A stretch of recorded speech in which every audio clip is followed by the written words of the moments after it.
Live from the Varsity baseball field on the campus of Darien High School, this is Varsity Baseball on the DAF Media Network. Today we have Darien and New Canaan rivalry matchup. A pleasant good afternoon, ladies and gentlemen. I'm Peter McLean. Alongside me today is Braden Shank. Braden, Darien, New Canaan, love to see the rivalries in all sports. What do you think we can expect out of these two teams today? I think you're going to expect exactly what that is, a rivalry matchup. Both of these teams have had about 500 seasons or so. Darien a little bit underneath that, but I think that extra fuel of a rivalry game is going to come out today. And, you know, you want to beat your border rival in Darien, New Canaan. It doesn't really get much better than this, and I think both teams are really going to show it today. You talked about Darien's record, a few games under 500. But also playing as arguably a much better team than that. They have lost a lot of one-run games across the span of this season. They have indeed, and it all really comes down to they're trying to surge late in games, and they try to make that comeback in the 7th inning or so, and it's almost too late for them. You see the New Canaan lineup on your screen there, but it's going to be just a matter of can they play 7 innings, can they come out of the gate firing, because they can't wait until the 7th inning to get started. Or in the case of the Greenwich game, not get firing at all, just one hit in 10 innings. That was our starting pitcher, Jack Conway's last time out. Through 7 innings of an absolute gem to hold Greenwich scoreless. Unfortunately, the other side of the ball did the same thing. Darien ended up dropping that game 1-0, but that was Conway's last time on the bump. He's looking to get the same success here today. Yeah, that was a big thing in that game. Darien had 1 hit against Greenwich in 10 innings, a Daniel McElhouse single, so they're going to have to get the bats going if they want to beat New Canaan today. Speaking of the bats, Connor Lytle up for the Rams here, takes ball 1 a little high. Lytle playing shortstop today. I'm not a fan here. 4:02, 2 minutes late here. You got to be starting on time here for these high school games. As that ball is ripped down the left field line, will fall and roll all the way out to the wall. Lytle rounding first, headed into second with a stand-up leadoff double. Basically all you can want in a start for the Rams there, Braden. Yeah, that's a great start there from Lytle. He is about a 300 hitter just below that, but that's exactly what you need if you're New Canaan to get started. Now you got your big center fielder, Alex Benevento, stepping up. Alex Benevento, a name we recognize from football season, Braden. Playing a different sport in the spring, playing baseball here. He steps in trying to keep this first inning rally going. Yeah, and Benevento, an All-FCIAC East player last season, so he's got some talent both on the baseball field and the gridiron. Conway deals. Benevento hits that one. Back down the left side. And that ball is gone. We're blind to the left field corner here. So we can't see it from our perch, but the New Canaan Rams bench celebration says it all. Alex Benevento launching one deep here to get the New Canaan Rams started. That is a big shot there from Benevento right there, making a statement. Conway still, just a couple pitches into this one. I think 3 pitches in, and he's already got 2 earned runs on him. So that's a great way by New Canaan to set the tone early and really show they came here to play, and they're going to make a statement. That I think is Benevento's first home run, actually second home run on the season. But he's still a talented player nonetheless. To see Fiorita consoling Conway. That's something. You just got to go senior to senior on that, kind of settle him down, show him, it's not the end of the world. It's just 2 runs. Still got 7 innings to play. Strike 1 to Rapid. Conway trying to respond now. And that's a big thing here. I mean, you have a senior on a mound. You expect it out of a senior. Conway's really got to settle down, keep this game close, hopefully get out of here just allowing the 2 and give the offense a shot. Yeah, that's something you just got to really settle down almost. And, you got a big hitter in Zach Rampin now up that I don't think is better for him, the West Virginia commit. But if you're Conway, just got to, put those 2 out of your mind and keep the game moving. Rampin hits that one to left field. Once again, we can't see that corner, but that one is gone, we will think. It is indeed back-to-back home runs for the Rams here. As you were saying, a big hitter in Rampin there, and he shows us why. Yeah, Zach Rampin, a big home run right there. West Virginia commit, his second home run on the season. But if you're Darien, you really got to raise some questions as John Michelli's going to take his first trip in this one. And I mean, if you're head coach Michelli here, you're just telling your guy you need to settle down. We haven't even come up to bat yet. You don't know how the offense can do, but you got to settle down. I said it after the first 2. I'm going to say it again. Put those 3 batters out of your head. Move on to Silva and the rest of this New Canaan lineup. Yeah, you mentioned it. And the thing is, you really don't want to be pulling your starter in the first inning. So you got to think they'll give Conway some freedom, let him get on the mound, settle down, hopefully get into a groove. He looks to move past the back-to-back home runs. But on the other side, the Rams, everything you could want in a start here.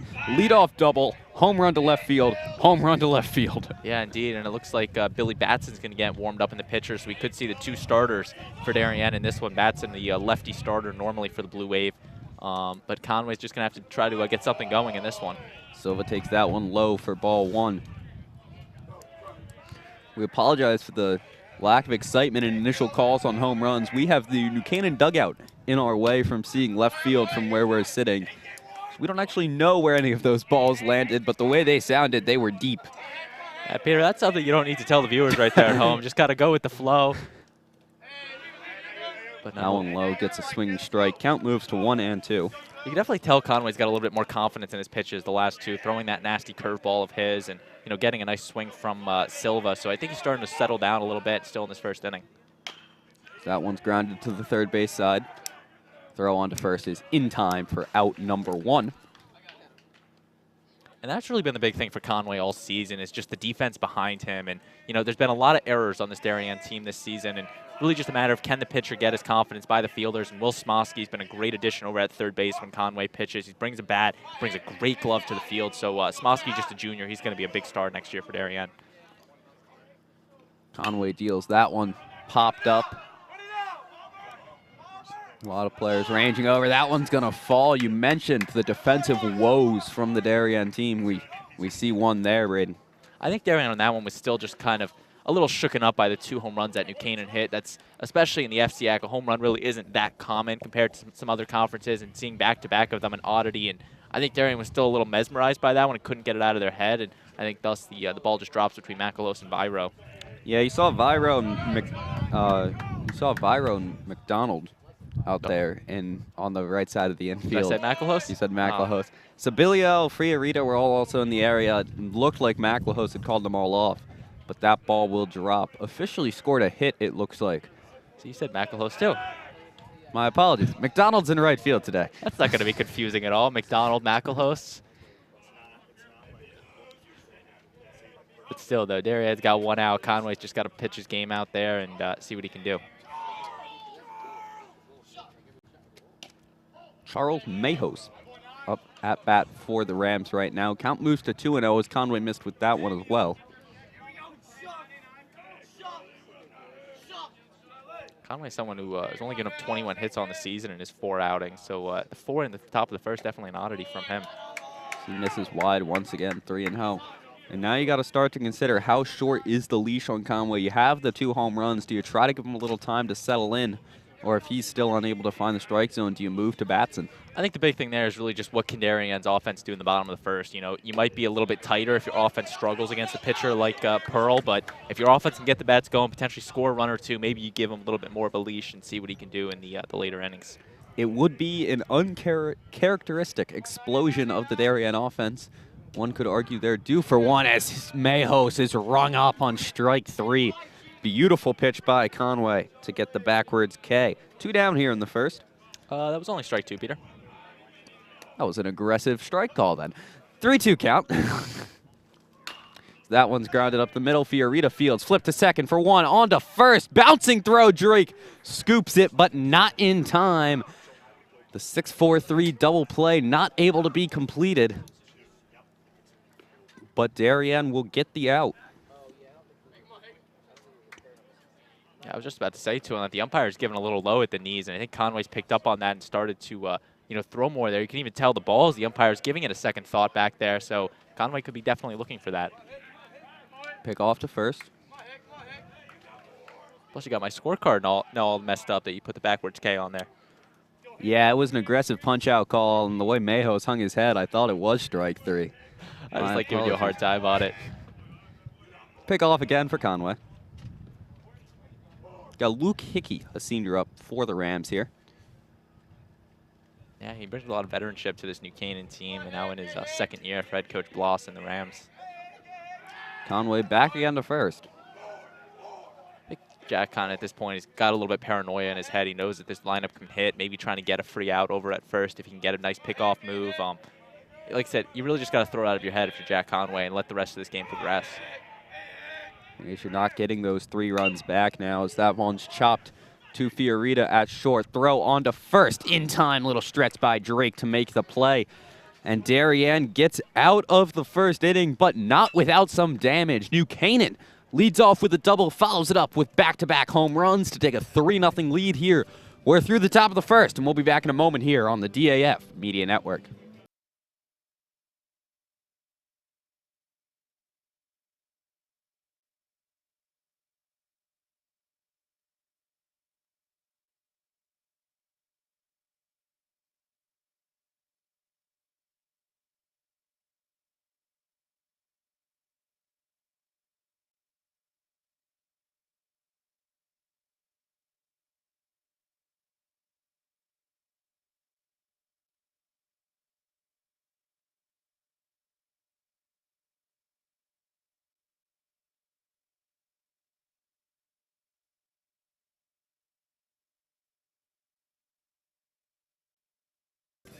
Welcome back here on the DAF Media Network. We're about to get underway here in the bottom of the first inning. Your starter for the Rams, number 17, the senior, Tristan Pearl, 16 innings pitched on the year, 3.5 ERA thus far. Braden, what can you tell us about Tristan? Yeah, he's a good pitcher. He's got a great command of his pitches. He's a good lefty that Darien's going to have to get used to. You brought up those stats. You probably should address the fact, maybe not the most updated stats, but that was what the public information was. But he's still a good pitcher nonetheless, and I think Darien struggled against the lefties this season. And it's going to be interesting how their first batter, Daniel McElhost, can do against them, the lefty-on-lefty matchup. You mentioned we got Daniel McElhost, Jake Viro, and Jack Conway due up for the Blue Wave here. Conway might have an opportunity to get some run support for himself back, but McElhost and Viro will have to set him up first. How important is it for the Darien offense to get going and respond to that early offensive explosion by the Rams? I think it's almost they got to show their support to Conway. He might have given up some runs on the top of the first, but just the teammates having his back, showing him, we're going to win this together, putting some runs up on the board and keeping this game close, because they're not out of this by any means. It's 3 runs early in this game, and there's still a lot of baseball left to be played. Very true indeed. So I'm not sure when the last time McElhost led off a game was. Oh, yeah, I was figuring that too. Catcher having to switch the mask off. Didn't think you could wear the skull cap in high school, but I guess the umpires called him on it. Tried his best. It's Braden's inner umpire coming out on this broadcast today, folks. I used to wear the skull cap for some times. Got yelled at every game for it. So I know those rules. It's very on brand for you. Daniel McElhost stepping in now. Catcher some fashion as a catcher back there. McElhost takes strike 1. Solid pitch from Tristan Pearl to get things going.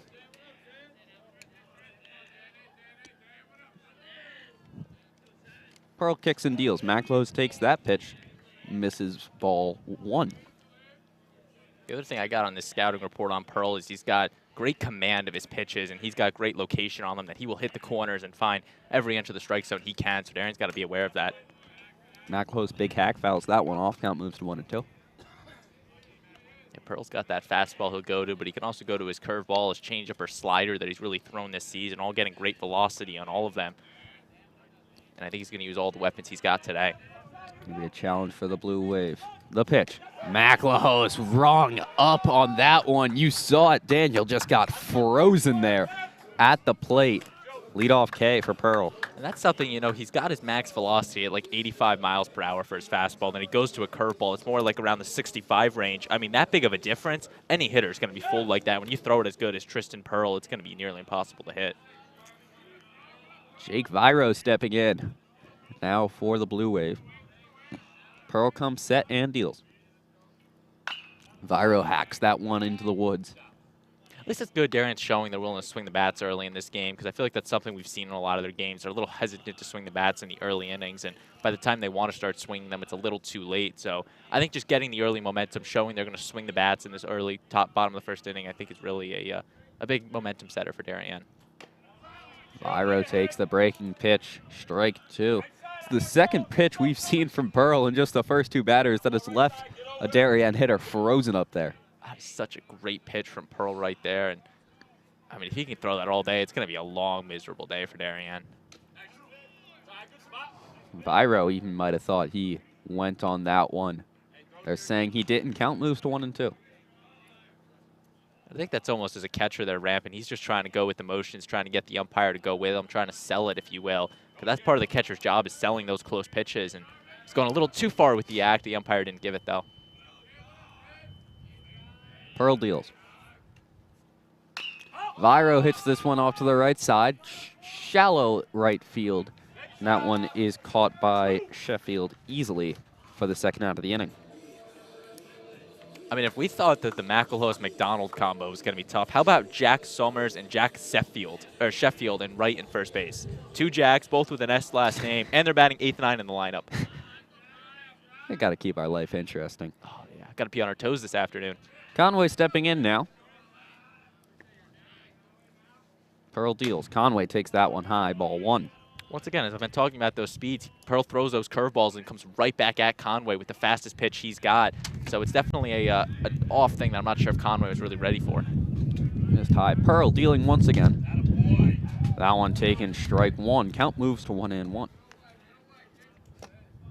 But so far I've seen from Pearl is he's just going to pitch his game out there, and Darien's going to have to catch up to it if they want to stay relevant today. Pearl deals. That one taken high. A little bit of a breaking pitch. Talk about putting so much torque on that one. His hat fell off on that pitch. You mentioned it, Braden, that Pearl's going to go out and throw his game. Part of that is he can relax now with this 3-0 lead, can afford to maybe make a few more mistakes than he usually would be able to. So that one's taken strike 2. Exactly, and I think that's a great mentality for any pitcher going on the mound for the first time, already knowing your team has a lead, a pretty sizable one with 3-0 too, that, you know, you brought up that he can pitch more of his game, and I think he'll throw more of the off-speed, get a little bit more experimental with it. That it's definitely going to be an interesting day for Tristan Pearl. Pearl comes set, deals. Conway, late swing, grounds that one to first. Hiegel will take it himself and retire the side. A 1-2-3 inning for Tristan Pearl on the bump. And this will remain a 3-0 lead for the Rams. We'll be back in a moment with the top of the second inning.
Welcome back here on the DAF Media Network. We're ready to get underway. Conway out there for another inning of work. He'll have 8-9-1 coming up, Sheffield Summers, and then back to the top with Lytle for the Rams.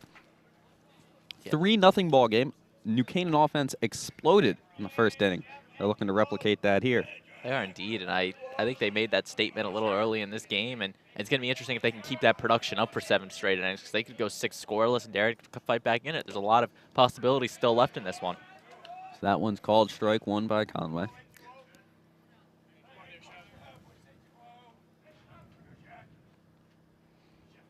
That one's grounded to Smosky. Will come over, take it, spinning, throw it on to first, is in time.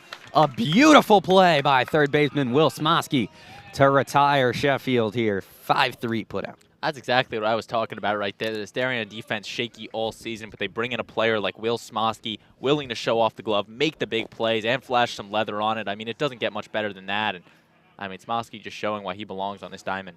I don't know if you saw it, but Conway was out in front of the mound, gave a physical reaction to that, something along the lines of let's go, it looked like, as that one will drop into right field in front of McDonald for a little bloop base hit. But that just shows how excited Conway gets when he actually gets some defensive help from his team behind him. I also find it interesting in this New Canaan team. They know that Conway's about a 63% first strike pitcher, and it seems like they're swinging on the first pitch almost every at-bat, and they're resulting in a lot of hits. Braden, I'm curious, if you ask the New Canaan team, how many of them would be able to tell you that Conway's a 63% first I bet base? someone would definitely find that somewhere, or at least I know that. We know it because head coach Mike Scott sends us stats ahead of the games. Thanks to him for doing that. Makes our life significantly easier. Still, it all takes a couple of these guys going to that Greenwich game, watching Conway, seeing him pound the first pitch in the zone, and maybe picking up on the fact that he's going to throw you a strike in the first pitch at the at-bat, maybe put some aluminum on it. Speaking of, count is 1-0 as Conway throws a first pitch strike to Lytle here. Excuse me. We're back to the top of the order. You don't think they have the stats on the oppositions? I don't know about that, Braden. Conway picking off again, and that is a theme we've seen early. Conway has thrown over to first 6, 7, maybe more times so far this game in just an inning and a third of work. Yeah, like I said, New Canaan's getting very generous out there with the leads on first, trying to put Conway off his game, and so far it's been working. Lytle hits this one into right center. McDonald ranging over, and he'll make the play for out number 2. And you see it in these rivalry games sometimes, and it's not exclusive to baseball. Almost every Darien New Canaan game we've done, sometimes a lot of energy early. You get big leads. You get teams not being able to make the simplest of plays. It kind of goes both ways. New Canaan came out exploded today. They might settle in. Usually you see that as we get later into these rivalry games, players kind of settle down, get into a groove. I wouldn't be surprised if there wasn't a whole lot of scoring on the rest of the way in. That's a good analogy, and I think a big thing I remember at least is the boys lacrosse game they played earlier this year where Cam Wheatfeld took the opening face-off, took it all the way to the cage, and scored 10 seconds in. So I think, you know, there might be a lot of energy and not tensions, but just not really sure what the word I'm looking for. Hopes up for this game. I think a lot of jitters almost pre-game. As Conway's 3 pickoff moves to no avail as Summers takes second there. Buck June had a chance to throw him out, but ball just came out of his hand as he was popping up. Yeah, that was something that Buck June was trying to come up firing. We were talking about the throwdown before the inning going in center field, so I think New Canaan potentially could have picked up on that and knew that they were looking for something. Foul ball there, rolls out just in front of the plate. 0-2 count, 2 down.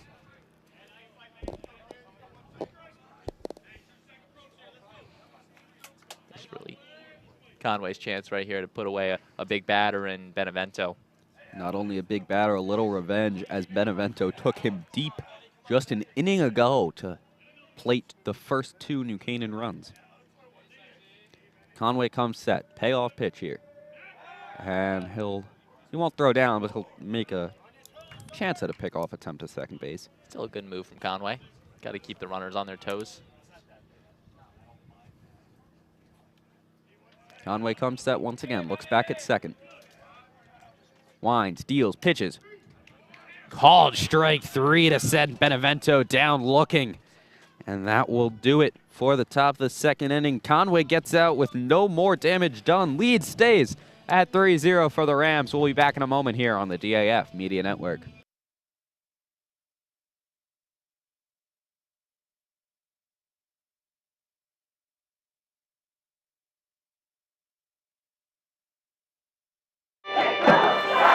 Celebrating and supporting Darien athletes. That is a simple mission of the Darien Athletic Foundation. Broadcasting live from the field, DAF Media covers 125 games a year. All Darien teams, our youth, in our town, on our fields. Fields like the center oval and upper oval turfs, the JV softball field, and Stadium East, the longest turf in New England. All made possible by the Darien Athletic Foundation and its generous founders and donors.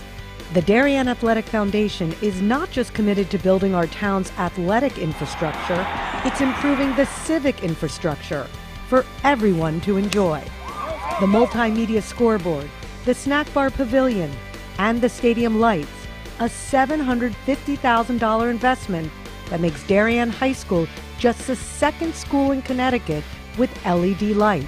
The Darien Athletic Foundation board is made up of local parents who know just how quickly it goes by. Its archives of more than 60,000 photos capture those precious moments of our young athletes as they strive to be their very best. The Darien Athletic Foundation has raised almost $9.5 million for our town and its kids. And it's not stopping there. Welcome back as here it continues on to build the a DAF legacy Media for our Network. youth Bottom of the as second bright inning. as their Coming future. your way, we got Both Drake on and off the Smosky field. due up. There we go. Welcome back on the DAF Media Network once again. Bottom of the second inning coming your way. Drake Smosky Alini due up for the Blue Wave. Senior Carson Drake stepping into the box now. Pearl obviously back out for another inning of work after a beautiful 1-2-3 first inning. Drake takes that breaking ball. We were admiring it after the first. Beautiful breaking ball from Tristan Pearl. It is, and Pearl's just got the perfect build for a left-handed pitcher. Tall, skinny guy, has the legs for it. You even watch him right there, really whips that leg around, and he just has been pounding this zone, and Darien's not really been able to adapt to it. Drake takes strike two. What do you think? Low breaking ball here? I think you go back to that curveball or some off-speed. Ooh, keeping him on his toes with the fastball. A little Misses off-speed. outside, 1 and 2. Also tough, we're not centered at all. We really can't see the break unless it's a curveball. Which just goes to show you how impressive that curveball is. The fact that we're sitting almost parallel to the line of the throw, and we can see how much it breaks as pounds the heater down the middle there. Drake swings and misses through it for Pearl's second K of the day. Yeah, Canaan, they're in their groove right now. Now Smosky, he has been the team's big leader on the defense, making the nice plays. He's going to get some offense going for him here. For Will, only the, thought I had somewhere, only the 8th game he's played in this year, 16th at bat. So he doesn't get that much playing time, but he definitely makes an impact in the games he gets. Darien Enfield a little heavy senior-wise, so hard for an underclassman to break through and get some playing time. But when Conway moves on to the bump, Smosky takes over as that one's called strike one. Count moves to 1-1. Yeah, Will's shown he's willing to swing the bat. 2 hits on the season. Just needs one right here. Oh, Smosky can't hold up on that one. Strike 2. That's something you sometimes see with underclassmen, knowing they won't get more playing time if they just stand up there and hold the bat on their shoulder. Sometimes willing to swing a little more freely, trying to make something happen. I don't know. I feel like at the end of the day, the guy's just up there trying to help the team win a game. Good curveball there. Misses outside. Count goes to 2-2. I think that's a pitch right there. Smosky at the plate kind of knew he was taking and just hoping that the umpire would give him the call. Borderline pitch like that.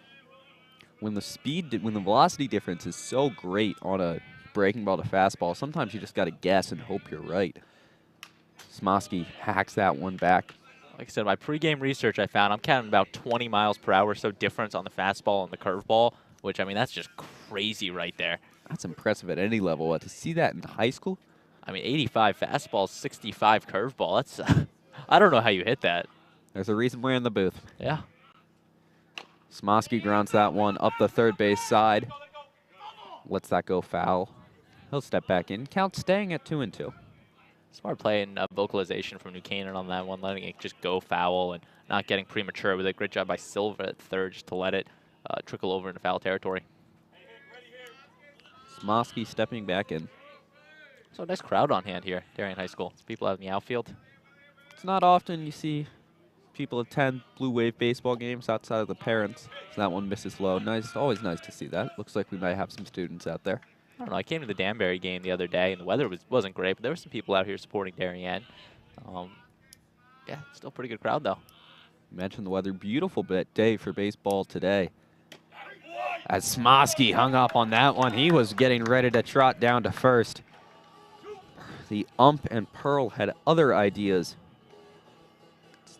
Third strikeout of the day for Tristan Pearl. 2 down here for Dylan Alini. That's something right there from Smosky. I think he saw it. He thought it was ball 4, and you just got to move on from it. I mean, you can't really do anything. Arguing's not going to do much. But now Dylan Alini, the big designated hitter for Darien. Had a nice gust of wind. Had a nice gust of wind as that pitch came, and it is a swing strike from Alini. Some of our papers decided to take a little walk behind us. Sun's out, but it's still windy. Alini swings through that one as well. Count moves to 0-2. I'll give a shout out to my man Riley Galoo on that one, helping out.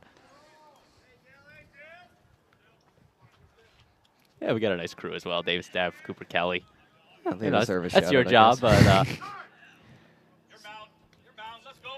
Time called in the middle of Pearl's delivery.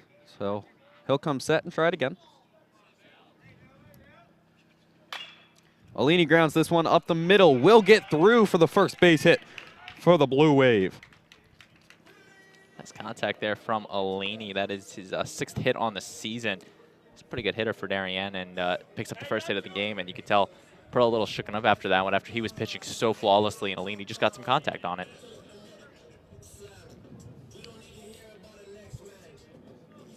Adam McDonald stepping in for the Blue Wave here.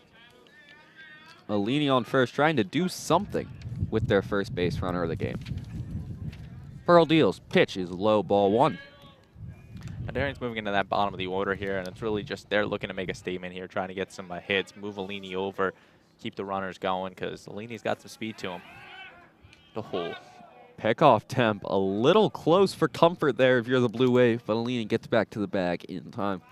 You got to think, Brandon, the important thing to remember is you don't need all 3 at once. We still got a lot of baseball left here. Even if Darien can just scrape by 1 here this inning, I think they'd be happy with that.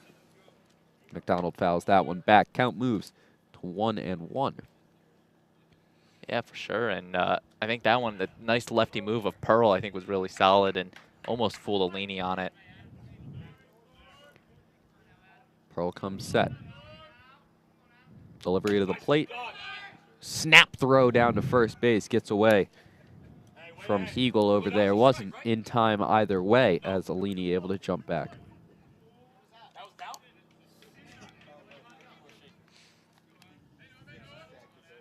And I think that one right there, Alini really, was trying to make a nice move, was a little shooken up that Pearl didn't come to him on the move, and I think Rampant tried to pick up on it and throw him out at first.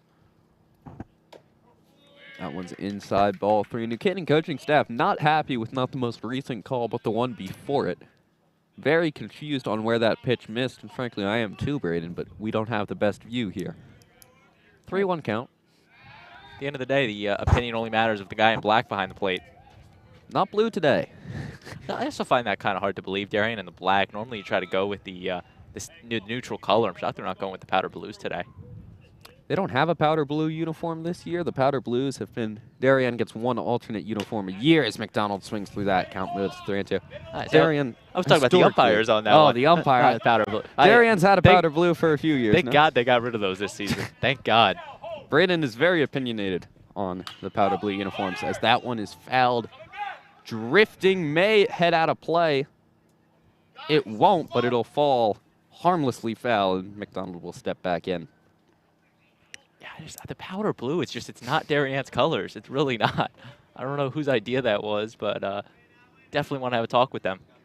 Braden and I also have very disagreeing opinions on whether Darien should have a powder blue uniform or not. Either way, McDonald steps in, 3-2 count, 2 out. Alini on first. Pearl goes back over, picking off once again. That's a good move by Tristan Pearl. Even when he does it over and over and over again, Alini's still a little slow to get back over at first. Yeah, because he's kind of got that head, and he kind of drifts it up in the air towards the Darien dugout, so you never really know where he's looking.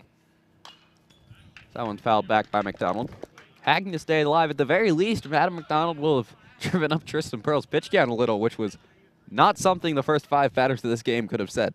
Yeah, and that's all you really got to do as a hitter. Get the pitch count going, drive it up, make the coaching staff make some decisions late in games. McDonald swings high on that one.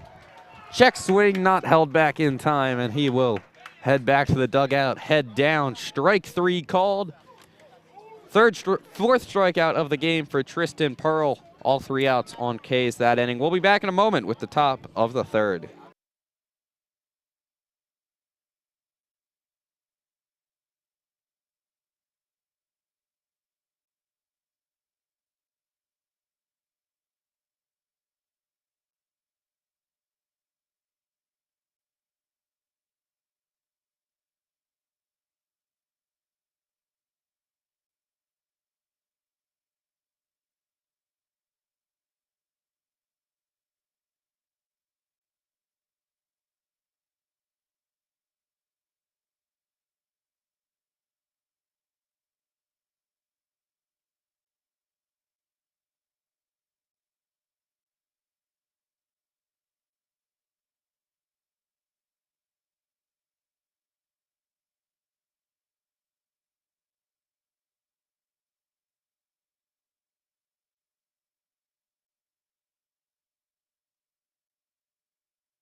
Welcome back here on the DAF Media Network. Top of the third inning coming your way. Rampant Silva Heagle due up for the Rams here.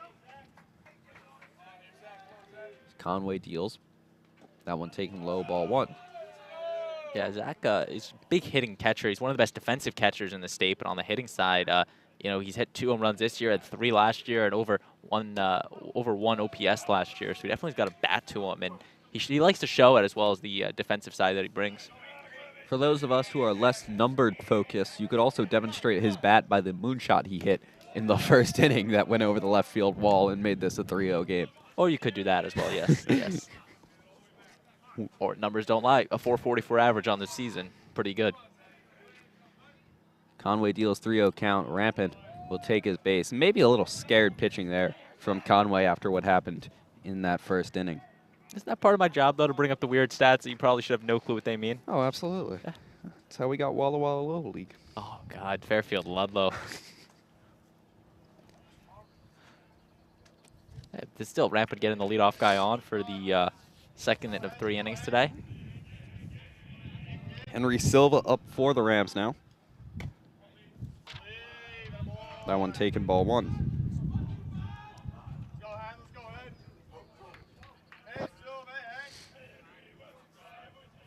Conway back over to first. It's 5 straight balls from Conway to start the inning, so he's definitely, something happened to him in the start of this inning. He's going to have to try to break out of if he wants to stay relevant. We had 5 pickoff attempts from Conway last inning. 2 so far this inning. I didn't keep track in the first inning, but Conway becoming fond of throwing over today. Well, yeah, you see the Rampant right there. He's taking a good 2-3 steps off of first base, and Drake's got a quick move that he can potentially get on Rampant if Conway can get a nice throw. There's a strike from Conway. Count moves to 1-1. I was not expecting that call. The umpire hasn't been given high all game. Right there, giving at the little bit at the shoulders.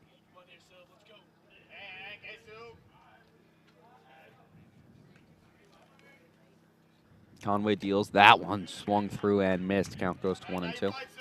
Catch right there from Conway. I think was more of Pearl. You show us your fastball. I'm going to show you mine, and trying to get them off their game.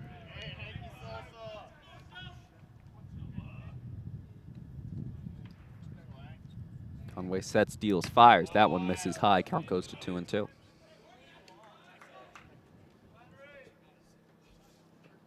No action going in the Blue Wave bullpen. We saw Batson in there in the top of the first. Believe he has since sat down. I think we're kind of moving to the point that Batson might not necessarily be the guy. If they go to the bullpen, you might go to like a Kevin Bach or a Chris Fallon or someone. Generous call there from the umpire to give Conway the backwards K and get one down here. Yeah, I think Batson was more of just like a second starting pitcher if Darien needed it in the first inning. And we might still be in the early parts. Head coach Mike Scott might go to Batson, but I think we might see more of a reliever in this one. There's another pickoff attempt number 3 of the inning. Got to keep that field umpire in the game over there. You doze off when you're the field umpire, Brady? I think I probably would. But yet again, I'm not getting paid to stand out there and getting paid to sit here. Actually, I'm not even getting paid. Just be kind. Conway deals once again. That one hit into center field. Sabilio is on it and comes down with it to retire the second out of the inning. Yeah, once again, Conway's pitching a little bit more to contact in this one. We've seen since those first 3 big hits of the game is his field behind him is making a lot more plays. A lot of the 5-3 ground outs, a lot of fly outs to really everyone but McElhouse out there. So the defense starting to get behind Conway. It's always helpful as a pitcher. Charles Mayhos stepping in now for the Rams. Conway deals that one. Fouled back by Mayhos. Mayhos had a nice outing against Brian McMahon a couple weeks ago. 3 RBIs. He's got one guy on first and Rampant. Maybe going to try to look to advance him over for the big bat of Hickey on deck. Conway comes set once again. Throws over to first. It's 4 on the inning. All it takes is one, Peter. All it takes is one for the out. Alternatively, all it takes is one bad throw, and now you got a runner standing up on second. Or we could look positively and one it could be an out. As Conway goes over for the 5th time.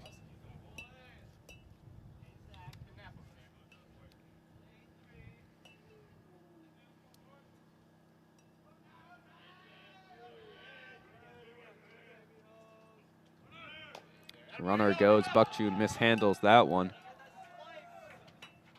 Rampin will be standing up on second. 5 pickoff attempts to no avail. That was one more right there that Buck June was trying to come up with it and just gets past him. The inexperience of Buck June, a sophomore playing in the place of Davis Biazzi. So I think that really kind of shown right there in the second time New Canaan has stolen a base today, and they're 2 for 2 on the day. Conway deals once again that pitch outside, ball 2. Count moves to 2-1.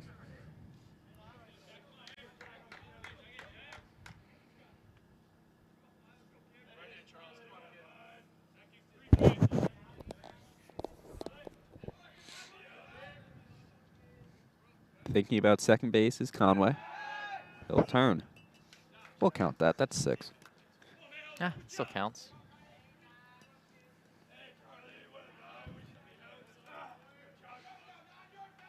Yeah, Viro's definitely keeping a close tab on Rampin. Conway steps off once again.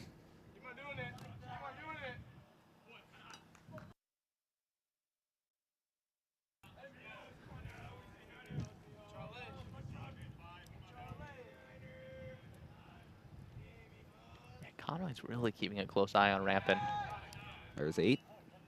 You know you don't have to count them, right? Oh, it keeps me engaged, You too. could just say Conway's keeping a close eye on him. You don't have to bring up the fact every time he potentially looks over at him. It is a lot, though, to be stepping off that frequently. Also, last time I checked, they don't really care about pace of play in these games. It's not like Major League Baseball where they're trying to keep it under 3 hours. I'm not even thinking from a pace of play standpoint. I'm thinking for Conway, trying to get in some sort of groove delivering to the plate here. When you keep stepping off 8 times in an inning, it can knock a pitcher out of his groove. Conway will deliver to home that time. Called strike.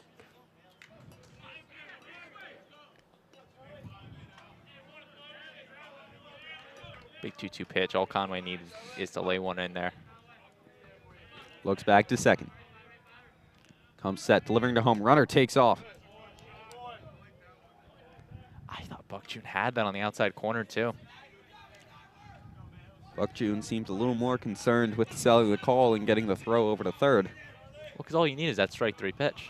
You can let Rampin go then if it's strike 3. That's a fair point. That one's grounded over and will get through the hole and score another run. Mayos rounding first. And he will head back to the bag, standing up with an RBI single. So another good job here by New Canaan to bring home another run. And I mean, it's all done by the part of Rampin to get on base, steal second and third, and really put himself in a position that it just takes one hit from Mayos to bring him home.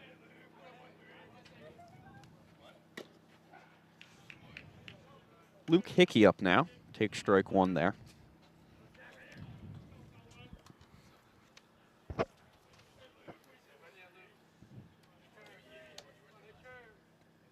Conway deals once again. Hickey swings through that one. Count moves to 0-2.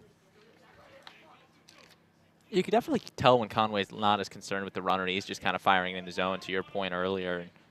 Because right there, 2 good pitches from Conway on Hickey. Runner goes. That one's fouled. It's going to end up out of play. I definitely like the aggressiveness from Coach Bloss and New Canaan on that one. Anytime they potentially have a final pitch in an inning, they're sending the runner and really forcing Darien's hand that it's either, you know, they go up there, be aggressive, get the batters more aggressive, they're going to swing the bat, or worst case scenario, you know, it's a ball and you got an extra guy on second base. So that one swung on, strike 3. That'll do it for the top of the 3rd inning. We'll head to the bottom of the 3rd in a moment on the DAF Media Network.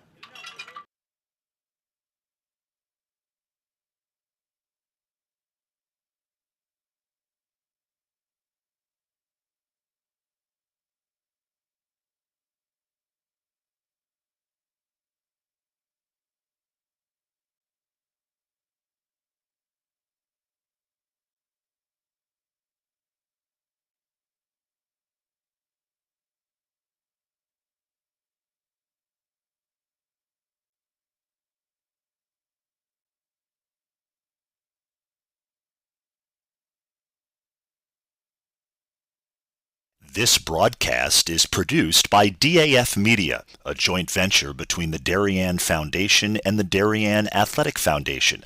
The production is staffed by student and adult volunteers from the town of Darien and southwestern Connecticut.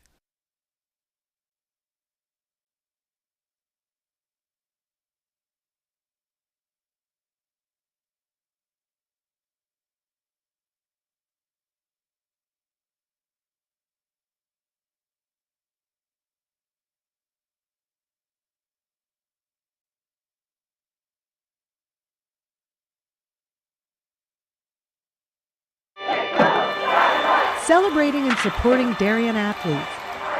That is a simple mission of the Darien Athletic Foundation. Broadcasting live from the field, DAF Media covers 125 games a year. All Darien teams, Welcome our back here youth, on the DAF our Media town, Network. Varsity on baseball our is coming field. your way. We got the Fields like the center oval and upper oval turfs, Then we'll the head back up to JV the top softball with field, Daniel and McElhouse. Stadium East, the longest turf in New England. All made possible by the Darien Athletic Foundation and its generous founders and donors. The Darien Athletic Foundation is not just committed to building our town's athletic infrastructure, it's improving the civic infrastructure for everyone to enjoy. The multimedia scoreboard, the snack bar pavilion, and the stadium lights, a $750,000 investment that makes Darien High School just the second school in Connecticut with LED lights. The Darien Athletic Foundation board is made up of local parents who know just how quickly it goes by. Its archives of more than 60,000 photos capture those precious moments of our young athletes as they strive to be their very best. The Darien Athletic Foundation has raised almost $9.5 million for our town and its kids, and it's not stopping there, as it continues to build a legacy for our youth as bright as their future, both on and off the field. Luke Sibilia, the junior This kid has speed. They kind of use him as a double leadoff man at the 9 spot. So if he can just put one in play, he'll hustle it down to first and try to beat out a throw. That one called strike one. Pearl Wines deals. That pitch swung on and missed. Count moves to 0-2. They're behind the fastball. I mean, I think they're kind of trying to pick up on the curveball and the off speed, but then Pearl's just going to go right back to that fastball. Thing with Pearl we've seen all day, really with the exception of the McDonald at bat, has been working through these batters with great efficiency. Yeah. I don't want to take a shot at Conway, but kind of the opposite from him. What did you mention? 8 pickoffs? It's uncalled for. I know Conway will text me after the game, make me relive it. Pearl comes set. Sibilio chops this one down the third base side. Throw. Close play. You mentioned Sibilio's speed, but throw in time. Some Silva over to Hegel for out number 2. Yeah, like I said, Sibilio was hustling down that line, and I think the third baseman and Silva kind of picked it up and realized that Sibilio was hustling down the line and had to be a little bit quicker on the throw, and he just barely beat him. Brady, that's just the second out retired not by strikeout by the New Canaan defense today. Yeah, that is crazy right there. That one's fouled back by McElhouse. I mean, it kind of reminds me when you're out there playing wiffle ball with a bunch of your friends and the pitcher is just dealing. You know, he can get those 7 or 8 strikeouts in a row and only have the fielders having to make 1 or 2 plays. Waiting for the Darien Wiffle Ball League advert. It's a point that to come. High ball 1. Which I don't know, the way the Pearl's been throwing this ball, it kind of looks like a wiffle ball out there. He's going all sorts of directions with it. Arguably the cheesiest line you've ever said, Brid. Yeah, sometimes the viewers like cheesy. That one's fouled off to the left side. It's going to stay in play. Actually, believe it was Lytle who ended up ranging over and catching that one for the 3rd out of the inning. That'll do it for the 3rd. We'll head to the top of the 4th frame and be back in a moment here on the DAF Media Network.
We are DAF Media.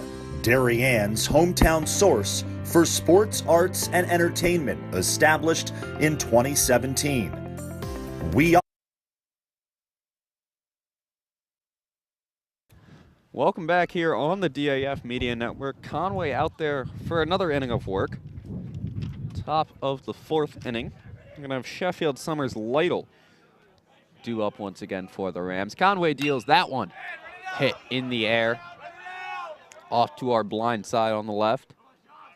And it's retired for out number 1. Good job by Smosky to range over and make that catch.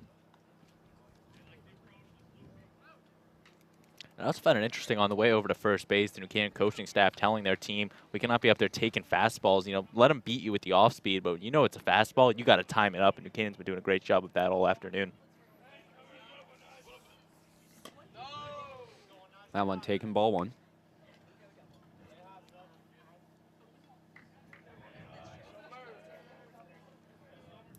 Conway deals. That one grounded back up the middle. Viro ranging over will split the gap between Fiorito and Viro and be an infield single. As a 9-hitter right there, that's a good afternoon from Summers over there. 2 singles to his name. That's a batter that's batting .360 on the season.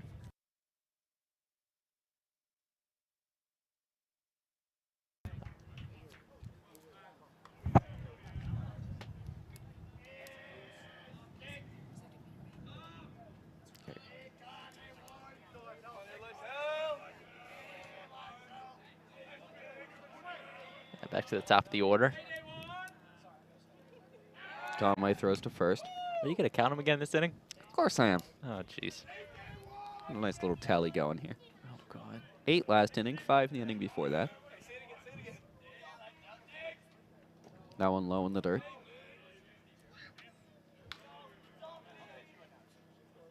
I do think there is a correlation between how many times Conway picks off and what happens in the inning. You see him start to miss more spots the more he throws over, it seems like. Yeah, I guess. Runner takes off. Buckjune makes a throw to second. Would have been in time. Viro had to take a step back to field the ball. So another stolen base for the Rams. Yeah, that was one that Buckjune threw a little bit to the left of the base, and Viro smartly just let it bounce, you know, keep the ball in front of him, not let it get behind him.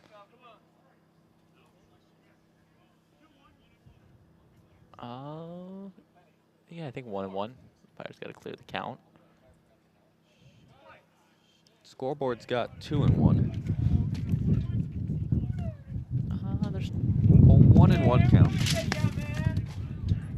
wow. That talk about some wind. Things are blowing all over the place, Braden. Oh, there we go. They got the scoreboard fixed at least. Thank you, Pete. Shout out to Nicole Bush running the scoreboard today. Conway winds, deals, pitch. That one high. Now the count's 2 and 1. Now she's right on it.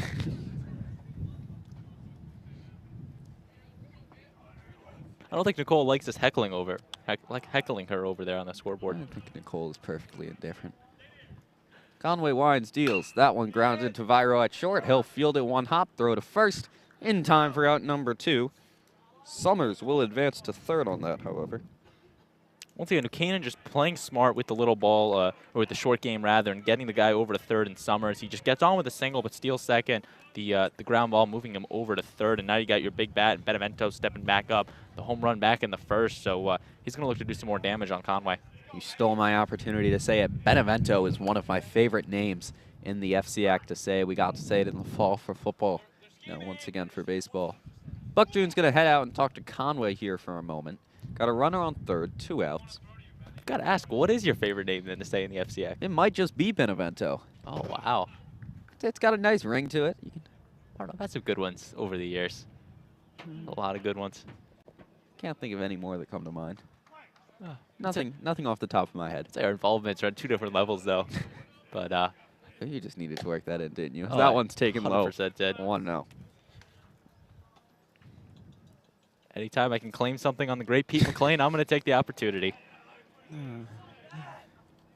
Unparalleled dedication to DAF Media out of Braden Shank. So that one's called strike 1. Count moves to 1-1. 4-0. Been on a low for Buckjune this afternoon.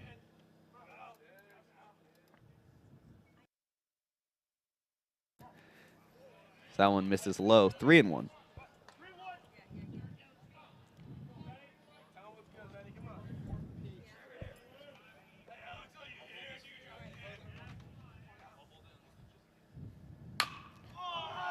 Benevento launches that one. Conway knew it. Adios baseball. That's a home run. Benevento's second of the day. His second two-run blast of the day. And it's a 6-0 New Canaan lead. Wow, that is a shot right there by Benevento. And I mean, that kid's just a sophomore too. That is crazy to think about. I mean, I'm just a junior. I don't even think I have the power to hit the ball over the fence. And that's 2 from Benevento today. Correct me if I'm wrong, but Alex Benevento has now hit more home runs in a 4-inning stretch than the entire Darien baseball team has hit this entire season. Hey, you can't do Carson Drake dirty like that. He did hit one against, I think it was St. Joe's, I want to say he hit one.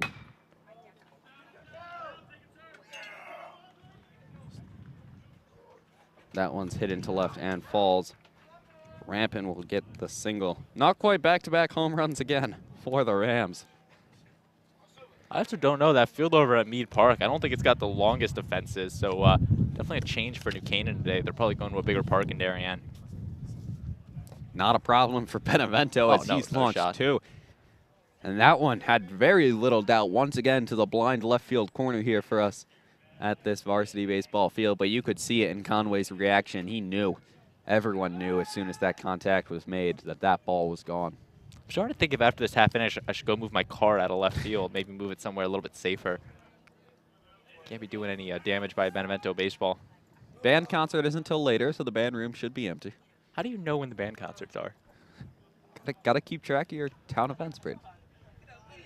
So you make fun of me for my stats, but you just know when all the town band concerts are? Throw over to first once again for Conway.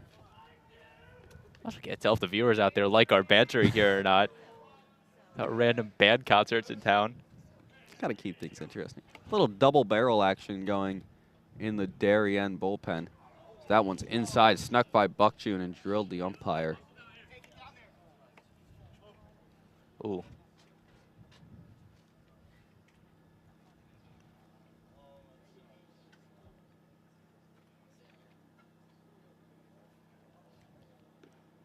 Kind of see it. It just snuck right by the left side of Buck June and just drilled the home plate umpire somewhere around the left bottom of the left chest area.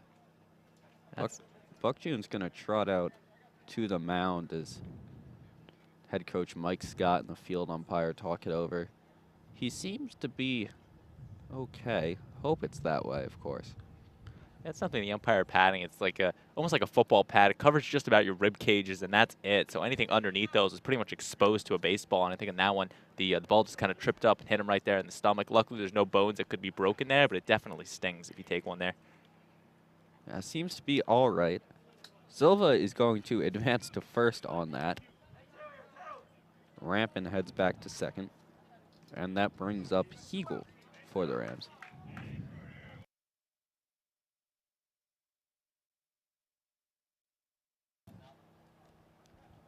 Scott's going to head out, and we're going to have a pitching change here at the stadium field. So that will end Conway's day after the base on balls that went to Silva. 6 runs for Conway, all earned in 3 2/3 innings of work here. Kevin Bach will be the new wing for the Blue Wave. You know what that means, right, Pete? Get some Narco by Timmy Trumpets, the entrance music. And ladies and gentlemen, that is how you know a Mets fan is announcing this game. Only difference is Bach out here can get the job done, unlike Edwin Diaz.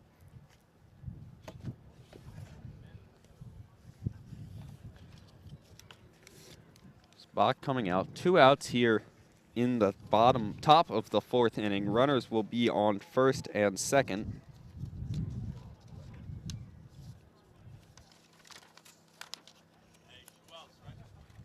That's something Bach with 2 outs here. He's just going to look to get the 3rd one, get out of the inning for Darien. And it looks like head coach Mike Scott out's going to be making some more changes in this one.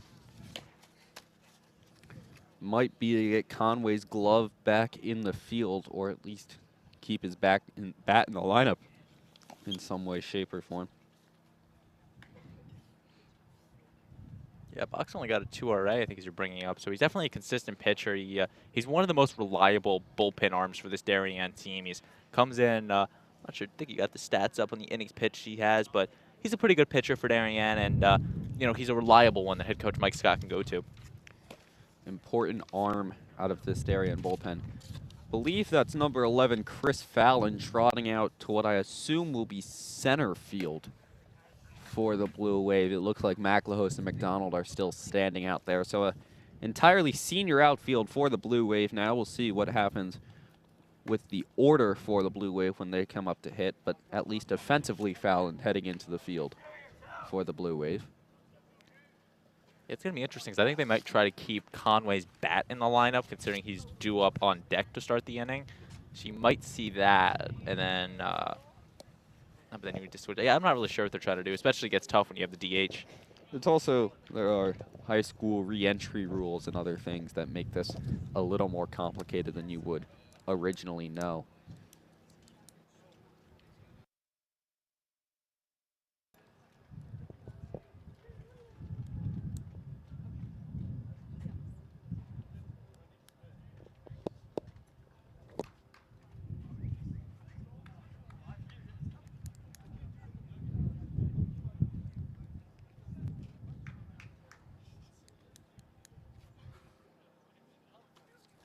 It looks like besides Fallon, the Darien defensive alignment has stayed the same. And of course, Kevin Bach on the bump now. We'll see what happens on the other side when Darien comes up to bat, which is probably what they're trying to sort out now. Coach Scott talking to Danny Rogers, the junior on this New Canaan team, who's keeping their scorebook. What a name, Danny Rogers. It's a great baseball name. He just sounds like a big slugger waiting to erupt. To give you a little bit of a game recap here, New Canaan leads 6-0. We're in the top of the fourth, 2 down. New Canaan led off the day with a double to left field and then back-to-back home runs on back-to-back pitches to take a 3-0 lead in the first. Rampin walked and later scored in the third. That made it 4-0. And just a few moments ago, Alex Benevento launched yet another home run to left field to drive in 2 more. That puts us at this 6-0 ball game. Rampin, after singling earlier, is now standing up on second after Silva took 4 balls and trotted his way down to the first base Hit by line. pitch. Hit by pitch. That was the ball that caught the umpire. A little confusion on whether it was a hit by pitch or ball 4. Either way, Silva's on first. Bach stepping up onto the bump now. New wing for the Blue Wave.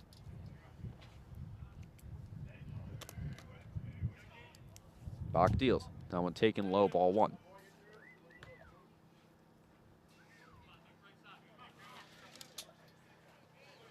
Nine hits for New Canaan, scoring 6 runs. Darien with just the 1 hit here today. So that one's hit into left center. Fallon racing back. That's over his head, bouncing off the wall. 1 run will score. Fallon struggling to pick it up. Throw in. Fiorito will hold the ball, and 2 runs will score here. That's yet another double for New Canaan. Hegel driving in 2 runs, a 2 RBI double. It's a big double right there, now extending it to 8-0. Both of those runs charged to Jack Conway, so his day is officially done now with the 8 earned runs. But that's something Darien struggled with just all year. The defense just can't really get the clean plays on. Silva scored all the way from first there. Impressive. Puts up 4 in this 4th inning to make it 8-0.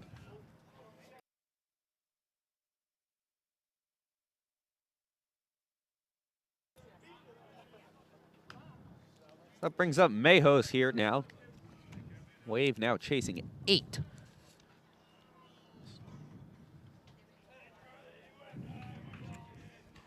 Something I think you just kind of brought up, the mercy rule. Darien's kind of got to have their eye on it. I believe it's 10 after 5, so New Canaan would just need 2 more in the top of the 5th and keep Darien scoreless, and they wouldn't even have to play the last 2. But Darien, this is definitely something that I didn't think they were going to expect out of a New Canaan team, that they would come out of the gate firing this much.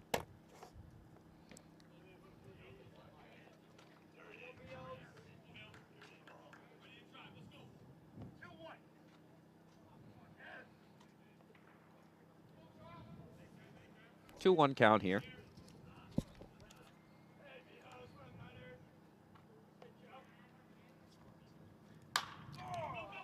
So that one hit into left field. That one will drop. Runner rounding third, heading for home. Buck June's throw slips out of his glove, and that will score a run. Excuse me, it was not Buck June's thrown. I believe that was McLehos's throw to Buck June, which Buck June was unable to field, which scored the 9th run for the Rams.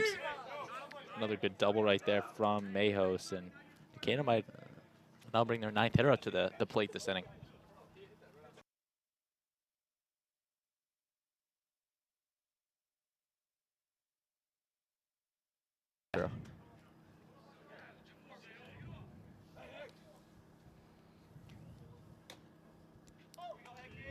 Hickey with a chance to make a mess of Braden and I's scorecard.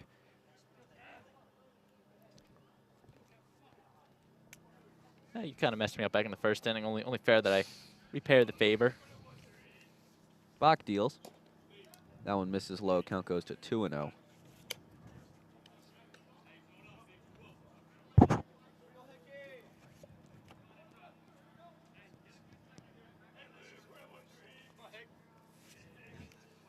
Bach looking in for the pitch.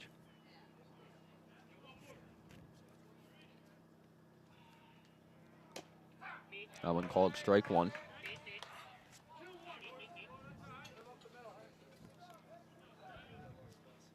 That's something Bach has come in and really just seen the heart of this new Canaan offense. The double from Hegel and the single from Mayhos.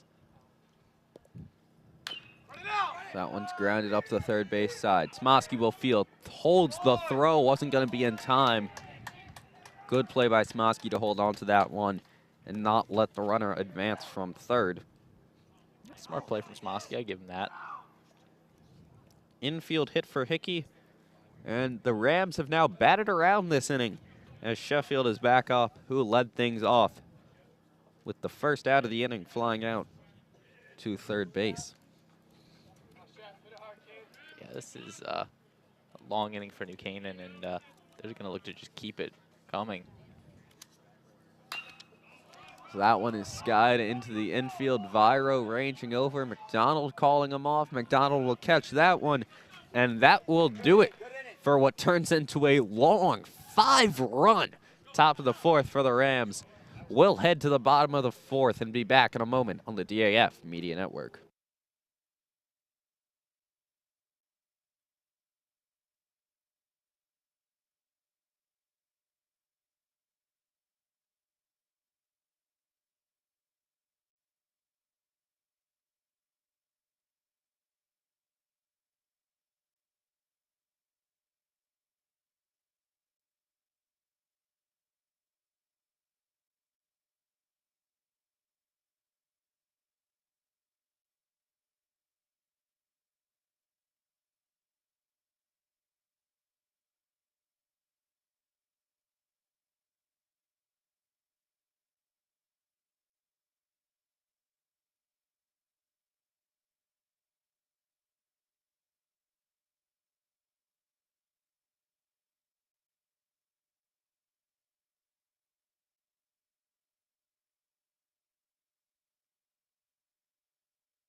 Welcome back here on the DAF Media Network. Jake Viro stepping in to lead things off in the top of the 4th.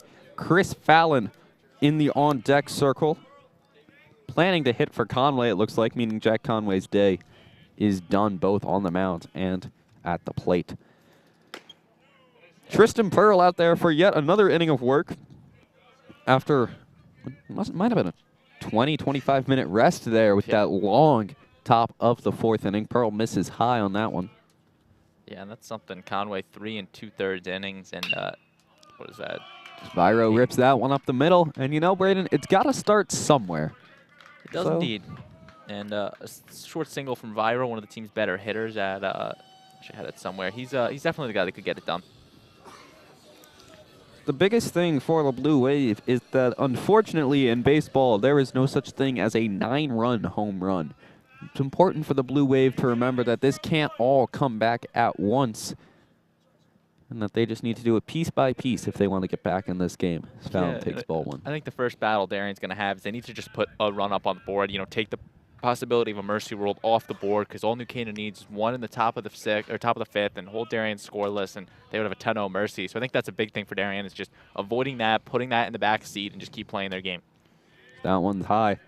And Tristan Pearl, after throwing almost not perfect in the sense of a perfect game, but a flawless first 3 innings, has come out and missed more spots in this 4th than he missed in the first 3 combined.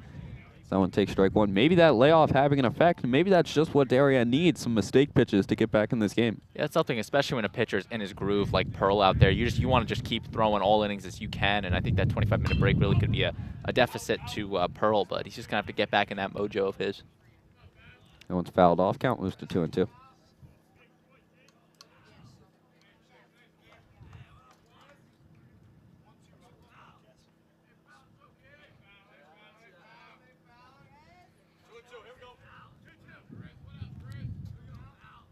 Two count here.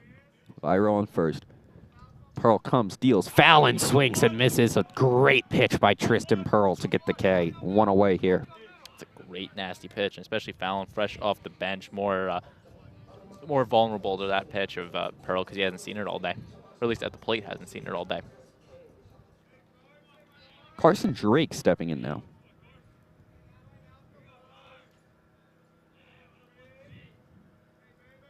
Pearl kick steals. Drake takes that one in the dirt. Yeah, Pearl's definitely missing a lot more of his spots compared to the start of this game.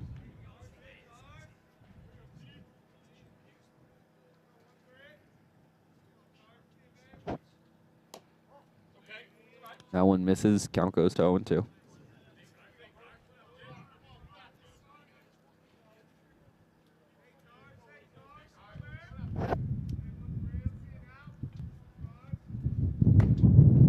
Just in. Good pitch. It's something like I said, Darien, they just got to be having great command of that strike zone, and so far they're having a better eye at the plate, taking those pitches, forcing Pearl's hand, and that pitch count of his is starting to go up. 3-0 count now. That one goes to first. Ooh. Viro diving back gets away from Hegel over there, but no consequence.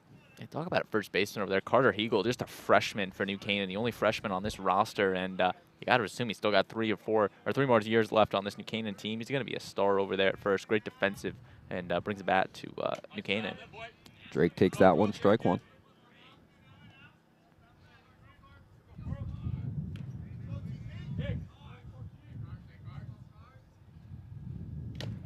Drake swings through that one. Count moves to 3-2.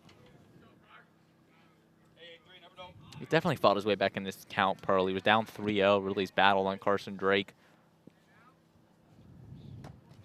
That one misses low, ball 4. Count moves. Our count resets. Drake will trot over to first. Come on, you got to keep count there over McLean. Got to know when that's ball 4. First walk for Darien of the afternoon. You mentioned it with Pearl. A few mistakes here as we get later into this game, missing a few pitches. But the thing we see with Pearl, first off, able to fight back from a 3-0 count, get it back to 3-2. Also, not make a mistake that's going to cost him too much, especially to Carson Drake, the only batter on this Darien team to go yard this year. Yeah, I think that was something I'm not really sure if he was that, paying attention to up 9 runs, but I think something knowing just the what Carson Drake's capable of. That one misses low as well. Like I said, 9-0 is a big deficit for Darien. You brought up the fact that they have to do it in pieces, and Will Smosky's got a big spot right here, batting in the 5th hole today. Got to swing the bat though, Will.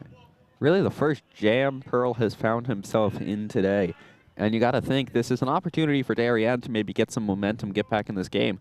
On the other hand, if New Canaan can work the way out of this, let's try that again. 1 run away from a mercy rule next inning.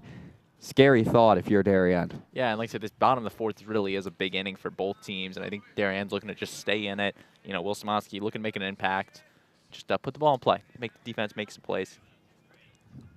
Smosky grounds this one too short. Little stumble, 6-4. To 3, double play for New Canaan. Pearl gets out of the jam. No damage.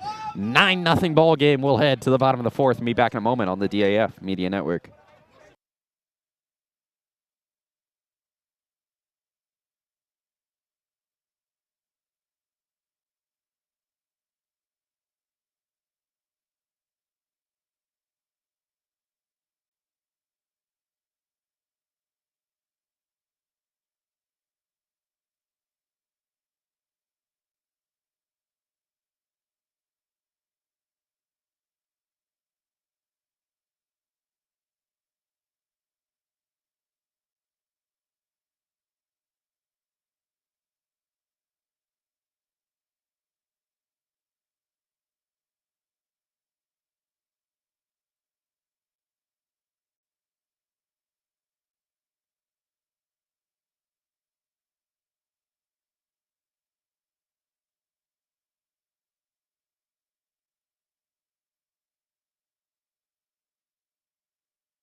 Welcome back here on the DAF Media Network. Varsity baseball for you from the baseball field here on the campus of Darien High School. New Canaan holding on to a 9-0 lead here. We believe that there's a 10 after 5 mercy rule in effect for Connecticut high school baseball. So in theory, a run or one or more runs from New Canaan here and a stop in the bottom half of this frame would be the end of it. New Canaan dugout encouraging their teammates because they want to go home. It was the discussion at the break in between the last two half innings. Yeah, that's something I think New Canaan's got their eye on, especially that it will be, I think, the first time since their Bridgeport Central game. Actually, the last game they played that they would have. Actually, they've mercied the last two opponents they've played. I'm not sure I didn't see that. But, yeah, and I think even last year they played to a mercy rule, too. Yeah, you mentioned it, 2020. Great year. No. That must be 2021, a typo on your sheet there, Braden. 13-3. New Canaan won that one. That would be a mercy rule. Prior to that, there hadn't been a mercy rule since 2008, or prior to 2008 in this series. That one misses high, 3-1 count from Bach. Hey, but you look at the meetings, Peter, 2017, 11-10 final in favor of New Canaan. So Darien could come back, flip some things, maybe win this game 10-9. Would be a wild one. A lot of work. They just got to put one up on the board first. Something tells me Darien was not down 9-0 in that game. I don't think so, but... So that one's flied into center field. Fouling comes down with it. Still needs to stand up now or something? This game's kind of getting you out of your chair? No? Okay, well. No, the great Jose Serrano was heading out, and I was just saying my goodbyes. So he has to go pick up his son from the airport. We'll say the communication pregame between you and Serrano, I got to say, very impressive. You got that lineup almost immediately after you got to the field today. No? No. So that one is sent into center field, falling in front of Fallon. So Lido will reach and represents what would be the run that could cause New Canaan to end up winning this game. Not quite the winning run, as they're not the home team. It's still, Darien would still get a chance to hit in it, and Benevento's going to look to just move him over, keep it going, especially when you got a big bat of, actually, this is your big bat, Benevento. I was going to say, runs. I don't think Benevento is looking to move him over. I think Benevento is looking for a 3-home run day here. He's looking for the hat trick in the home runs. I want Benevento to have a 3-home run day here. That's something special you don't see every day. He takes that one low. Gotta find a stat when the last time that happened in a high school game was. 3 for 4 with 3 home runs would be his stat line if Benevento goes yard. Get him on your fantasy team. That's a day right there. Although the next hitter, Rampin, walk on the day, double home run. Not a bad line from him. This 2-3 attack in the New Canaan order, causing this Darien team a whole lot of problems. Yeah, like I said, they're kind of the Bash brothers, if you will. You got Benevento and Rampant, and they both can do damage on them. 4 hits among the two of them today, 3 of which being home runs. Benevento takes that one, strike 2. I mean, it's actually a pretty good stat line. They were 4 for 5, the two of them combined, with 3 home runs and a single and a walk as well. So, yeah, I would say that's probably your dynamic duo of the FCIAC right there. 4 out of the 9 runs New Canaan has scored has been plated by both of them. Benevento hits that one to left field. Foul ball. Wow. Yeah, so well, you got to keep your notes down, Peter. But I think Benevento was looking for that one, looking to really make an impact and send this game potentially over. And if you're Benevento, you just got to move on from that one. Focus on the next pitch. Foul ball. Can't be beating yourself over. Just barely missing that left field line. I don't think Benevento's beating himself up after a 2-home-run day either way. You never know. Some perfectionists.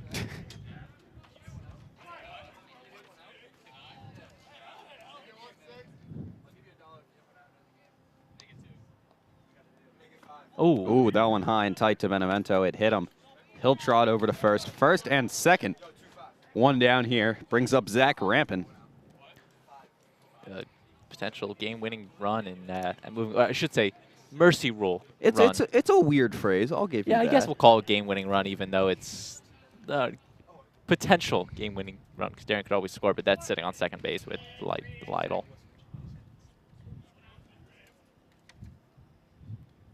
Box pitch bounces well early. No runners moving. That's the thing for New Canaan. You just got to play smart here. I mean, it's not like it's a 2-1 game. You need the runners. I mean, it's great if you score them. If not, just be smart out there. Let the hitters hit, especially when you got Silva and Rampant, the batter and on-deck batter. Other thing to note so far, Darien errorless in this game. At least something positive they can take away. Yeah, but I think they're looking more at the run total more than the error total. I think they would rather potentially have a closer game with a lot more errors, like that Fairfield-Ludlow game. Brandon, I'm just trying to give them a positive here. So now you're being more positive in the game. Yeah. So you took my suggestion from the 3rd inning. Yeah. Okay. I take notes. I think the other thing you got to look at, Peter, is you look at the hit total. Only 2 hits for them. I mean, besides the error total, the rest of the scoreboard's not looking great for Darien. Look, I was just trying to give Darien something positive to take away, as that one's low. Count moves to 2-1. You got to learn from the losses and take some positives away when you can. And I mean, it's a Darien team that has really, really struggled in the field this year.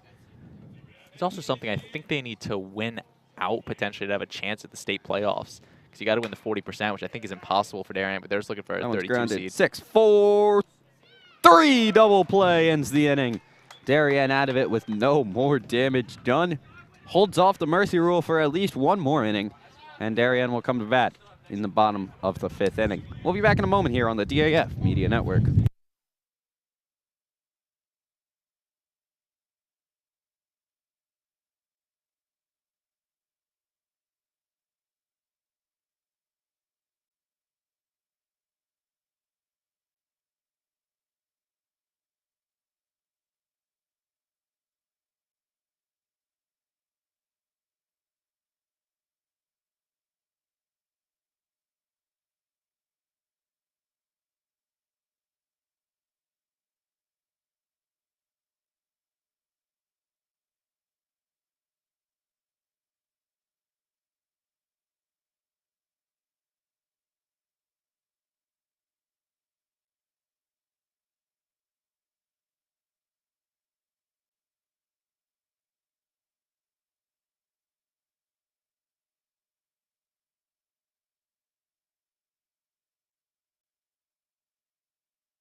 Welcome back here on the DAF Media Network. Bottom of the 5th inning coming your way.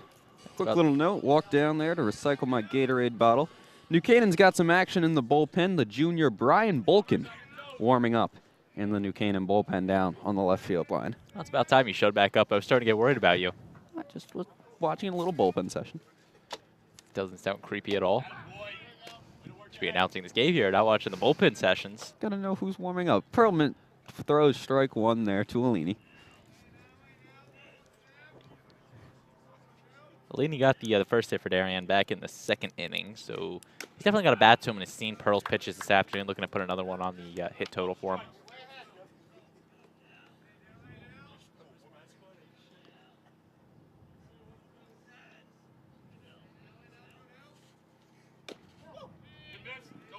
Ooh, not sure what that pitch was. That one looked right at the knees. You know, down 9-0, 1-2 count. That's an aggressive take from Dylan Alini there. There's a reason we're in the booth. Yeah, 2-2 count now. Almost too close of a take. At least I got Smosky up in the bullpen. No harm, no foul. Or am I taking your bullpen lines now? I just can't win today, Brad. That one misses high as well, 3-2. Still got to get my revenge from the last baseball game we did, and you were criticizing my playing days, how much I struck out back in the day. Pretty sure I complimented you. I don't remember it that way. Nah. Pearl deals. Alini had bat tossed and started jogging. The ump had other plans. Nice punch-out call there from man behind the plate today. One away here. It's not the first time Darien's done that. I'm starting to wonder maybe if they're looking for a walk, knowing that Pearl's pitches are almost too good to be hitting and trying to get the free pass on first, because that's, I think, with the 3rd or 4th batter we've seen that way. He tries to take the trot down to first base on a pitch that's a strike. Swing strike one from McDonald. 7 strikeouts for Pearl on the game today. That is impressive. Only 1 batter has reached 3rd base. I mean, that's even more impressive, if you will. That one misses, counts 1-1.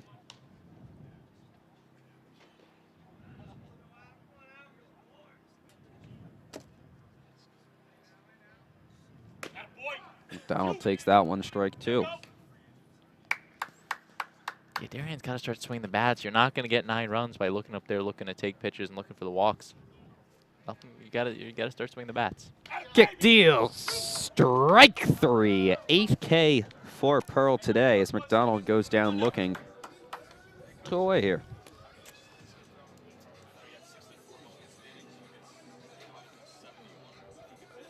Yeah, so 64 pitches for 71 pitches. 71? He entered the inning at 64. Try to figure that out.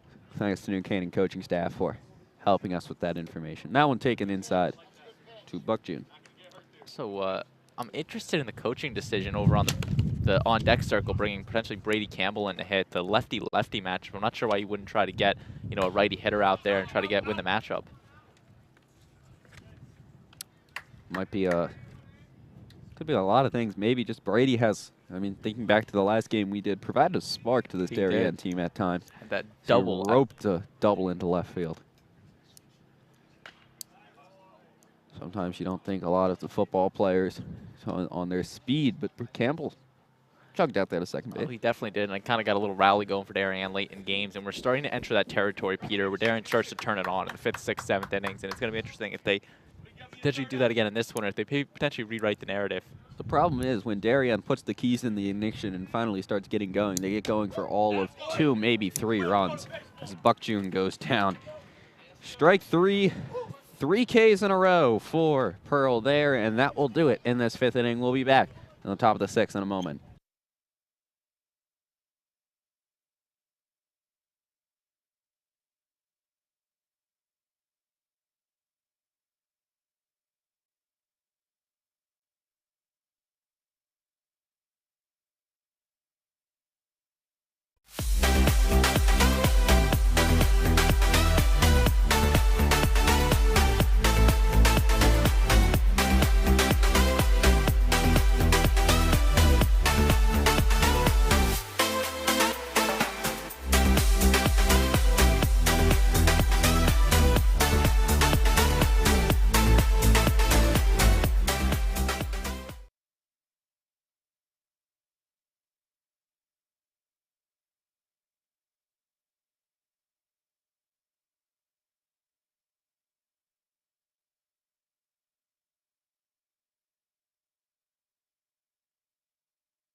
Welcome back here on the DAF Media Network. We're ready for the top of the 6th inning. Some defensive changes for you here for the Blue Wave. Jack Conway, number 5, re-entering at third base for the Blue Wave. And Luke Sibilio re-entering in center field. Little re-entry rule in high school. If you come out of the game, you can enter back. I'm pretty sure there's more restrictions than that, but Oh, there definitely is, Peter. I don't know them. High school baseball has the most complicated rule book. Why do we need to know them anyways? Because we're calling the game. Also on the mound, I don't think I mentioned it, new wing for the Blue Wave, number 3, the junior, Will Smosky. Out on the bump for the Blue Wave now, so a little switch in action between Conway and Smosky at third and on the bump today. Strike 1 from Smosky there. This is Silva, Henry Silva, batting for the Rams. 0-2 count, Smosky working ahead. Yeah, Smosky's only pitched 3 1/3 innings, so he definitely is looking for that experience, but he could be an arm that Darien can go to in the future, a good bullpen arm. He likes to be thrown out there with Fallon or Kevin Bach out there. Buckjude's got it.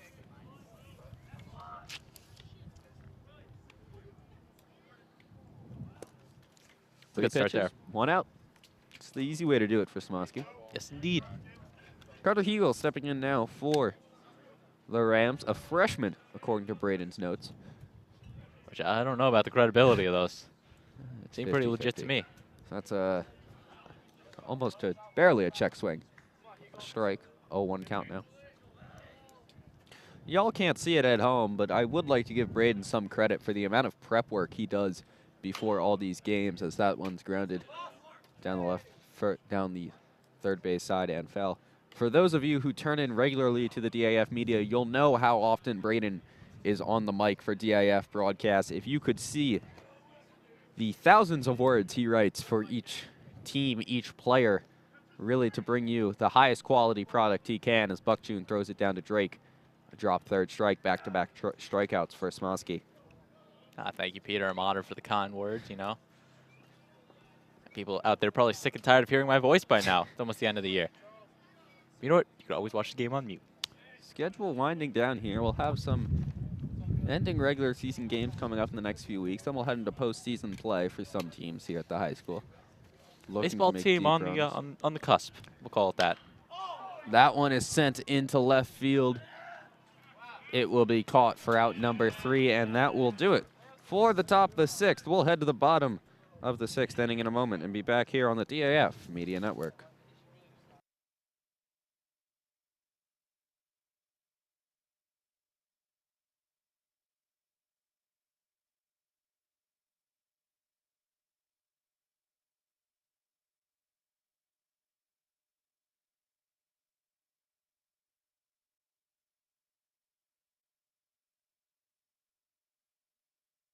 This broadcast is produced by DAF Media, a joint venture between the Darien Foundation and the Darien Athletic Foundation. The production is staffed by student and adult volunteers from the town of Darien and southwestern Connecticut. We are DAF Media, Darien's hometown source for sports, arts, and entertainment, established in 2017. We Are Community, a volunteer-based organization that gives nearly 50 Darien High School students hands-on experience in video production. We Are Cutting Edge, a STEM initiative. Students use cameras, computers, sound equipment, and innovative software. We Are Live, streaming 120 events per year on our YouTube channel. We Are On the Stage. We Are At the Big Games.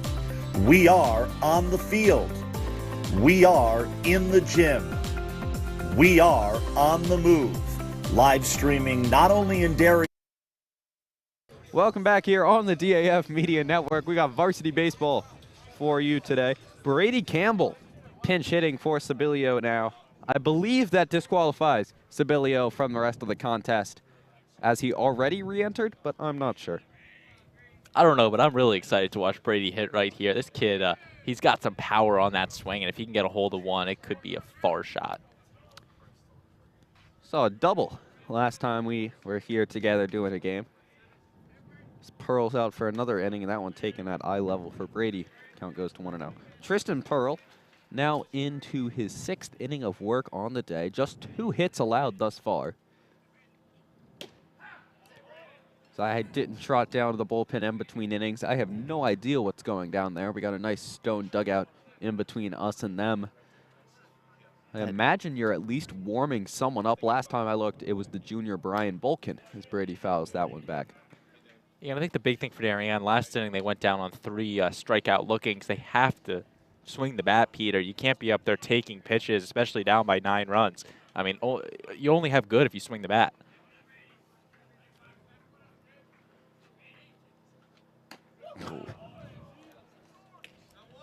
Brady takes a hack at it there for out number 1.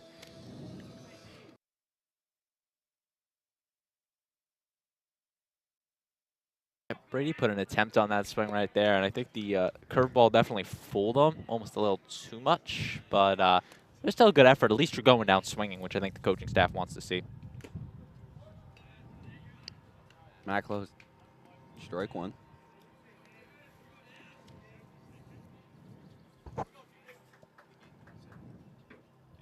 Pearl winds, deals, throws. That one taken strike 2 to Macklow.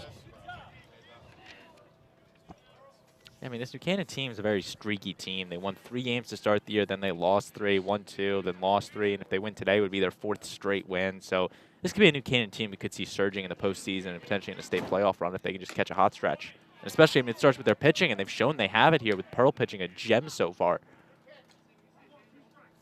Definitely Pearl, huge on the bump for the Rams here. And Braden, I'll trust your math here. I believe Darien needs to win out now, assuming they don't come back in this one as Macklow gets hit and takes first. I believe Darien would need to win out to try to qualify for the postseason. Well, assuming they lose this game today, Peter, they actually would be mathematically, they can't qualify with the 40%. However, baseball is the one exception to that where they will take 32 teams regardless because of the pitching. So if Darien can win some games late in the season and potentially get up there in 33rd place with, say 30% wins, they do have a chance at the postseason. So it's not impossible. They just can't get the automatic bid, if you will. Braden Schenk, ladies and gentlemen.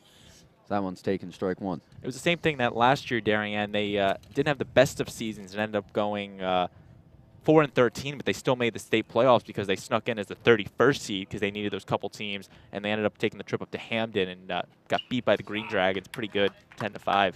That was, of course, after the miraculous FCIAC run snuck in because of an extended playoff. Made a little run, knocked off Staples in the first round. Yeah, and then I think New Canaan actually played Staples in the state playoffs that year and took them down in the first round, too. So a disappointing postseason for Rutgers baseball last year. Strike 3, a beautiful breaking ball. And I believe we have the New Canaan pitching coach standing in front of us who was very hyped about that breaking pitch from Tristan Pearl. And that's what's really shown about him through me today so far. We are now in the 6th inning, and he has just as much break. I'm just as impressed with that breaking pitch as I was in the 1st inning from Pearl. Oh, he went to the dugout with it, Conway. Yeah, fun little result of the rulebook here in high school baseball. Conway is now back up to bat. Fallon hit for him. I believe it was in the 4th inning. Yep. Scorecard would tell you that. I don't trust myself. Strike 2 to Conway here.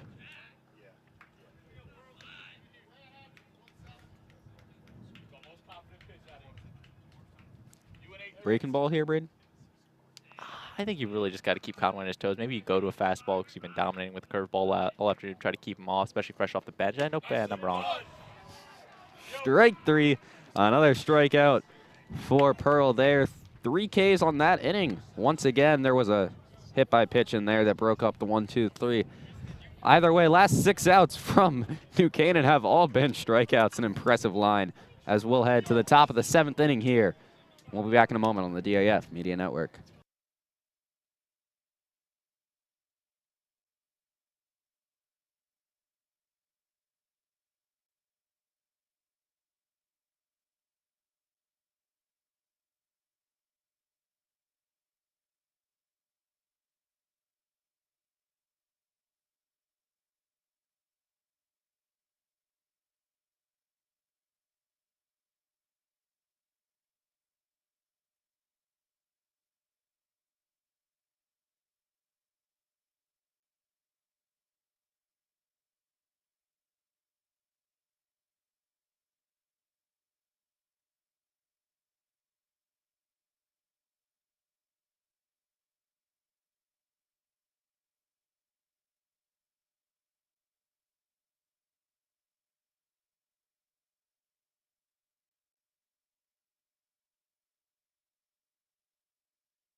Welcome back here on the DAF Media Network. Pinch hitter coming up for the Rams. Name you might recognize here on DAF Media, Brendan Tascornia. Called the Turkey Bowl in the booth with me.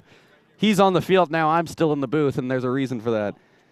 I'd just like to make the record clear. I was at that Turkey Bowl as well. I feel like you're kind of selling me a little short here. Oh, am I talking too much here? Oh, no, Peter's talking too much. That's what I think, yeah. You got Pat and Kurt behind us here. Little peanut gallery here in the booth for us. Tascornia hits this one down the third base line. It will get through. Tascornia takes a big turn on first base, headed into second, and he will stay there with a stand-up double. Announcer extraordinaire Brendan Tascornia standing up on second base to lead off the top of the second. I got to say, he legged that one out just like his nickname, Horse, right there. He got 2 bases on that one. 14th hit for New Canaan of the afternoon. And they're still chanting Horse.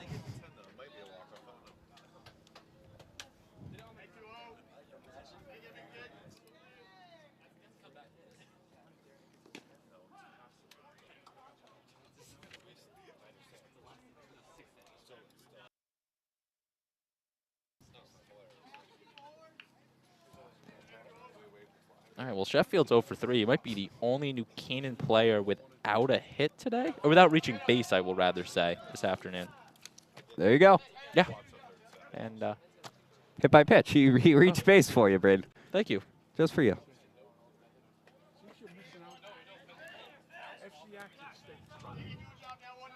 Somewhere stepping up into the plate now.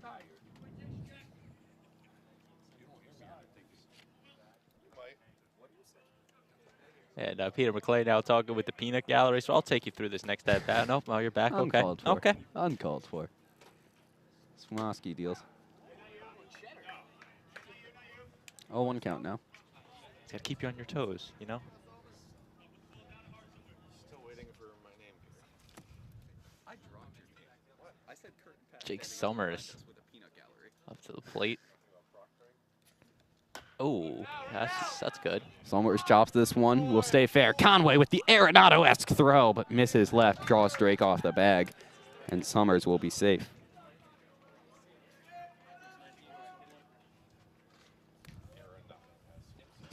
Yeah, that's, I mean, Conway was trying to make a play on it, but, yeah, he, bottom of the order, Summers just has the speed. Got on. Brings up Lytle and the top of the order. Conversation with the umpire here. And another equipment change for New Canaan.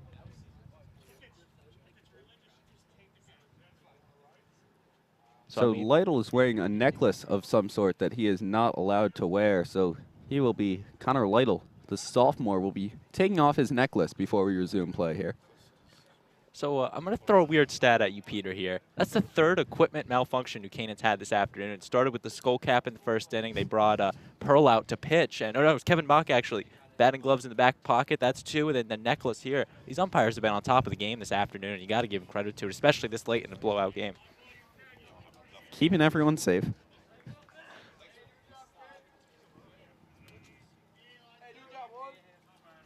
And I mean, when you talk about upholding integrity right there, I think you had an exciting morning this morning. Gonna tee you up with this right here. No? No? No. Okay, well, no, that's awkward. We got Kurt Field standing behind us, who spent his morning proctoring the AP Calc exam, as that one thrown over to second. Run will score, and that will retire the first out of the inning on a fielder's choice. Did a pretty good job on that one, too, setting you up as well. I'll give you that. Hickey scored there on the ground ball. Sheffield advanced to third. Summers was thrown out at second. Or, excuse me, Tascornia scored. Wow. I didn't write in the pinch hitter. Tascornia scored there. Sheffield moved to third. Summers was thrown out at second on the fielder's choice. And Lytle reached first. Disappointed, Peter. Yeah, uncalled for.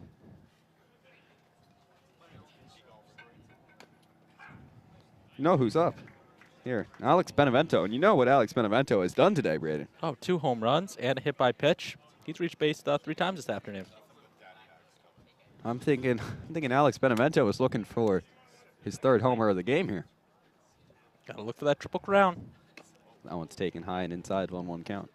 Just like some horse will be in a couple months. Don't know who won the Derby on Saturday, and I'm fine with that. No. Am I just not on a roll with these puns, or like I feel like I'm doing well in the 7th inning? The viewers don't want to hear that. Tried to keep it interesting. 10-0 game. That one's fouled back. Benevento down 1-2 now.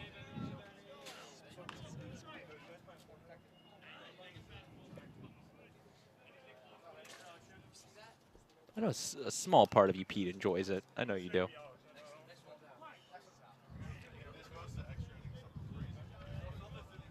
I'm also trying to figure out, I feel like our scoreboard operator fell asleep. Isn't there 1 out in the inning? There is definitely 1 out in the inning. Nicole Bush over there. She's usually pretty good, too. Yeah, that's...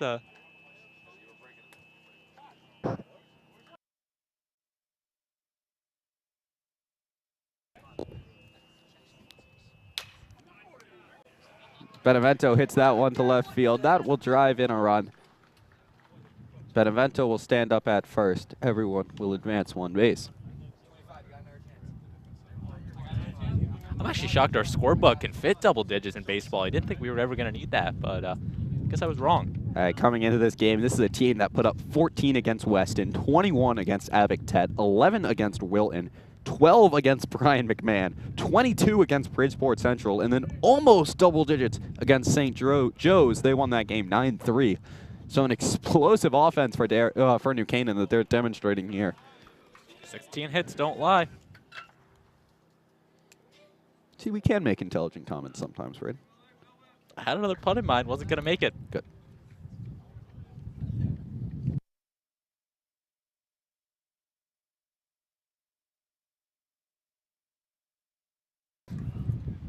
Smosky in a 2-0 hole here to Rampin. Wearing number 83, all the black, a lot of swagger from this New Canaan catcher. It's not every day you see number 83 being worn in high school baseball. Really any sport besides like football. That one is skied up over to the left side of the infield. It'll be caught for out number 2 in this inning. I believe that was Fiorita raging over. That's an out. I think that's the important part.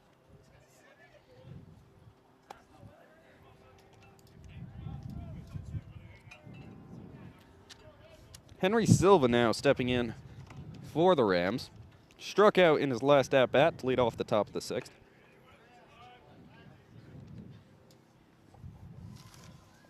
Big gust of dirt there on the mound. Windy day here. Beautiful day, but a windy day nonetheless. I think our papers have flown away more than the amount of hits Darien has. That was today. uncalled for. That's a low blow. We're good. No, I'm just saying. It's very windy out here today. Even our camera's shaking. I can't take it.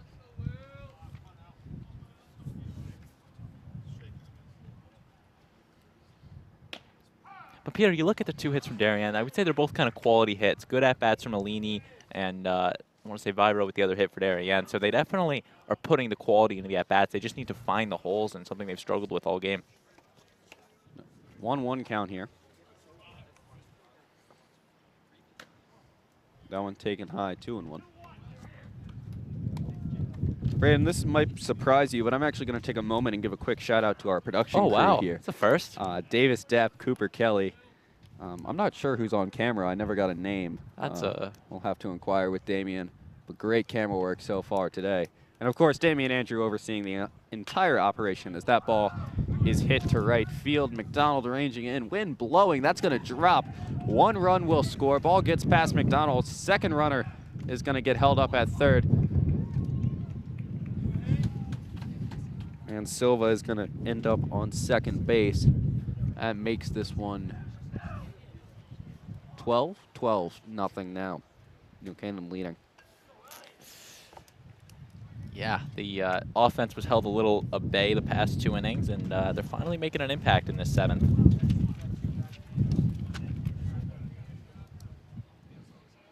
Carter Hegel, a freshman now, stepping into the box. He takes that one high.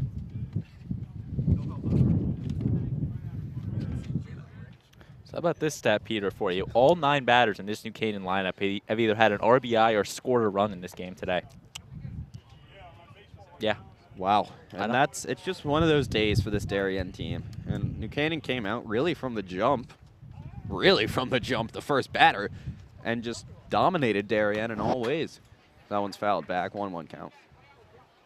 Darien they've struggled to get things going offensively all year, but really not able to get anything going against Tristan Pearl and this New Canaan defense. Just been New Canaan all day here. Yeah, 17 hits. That's crazy.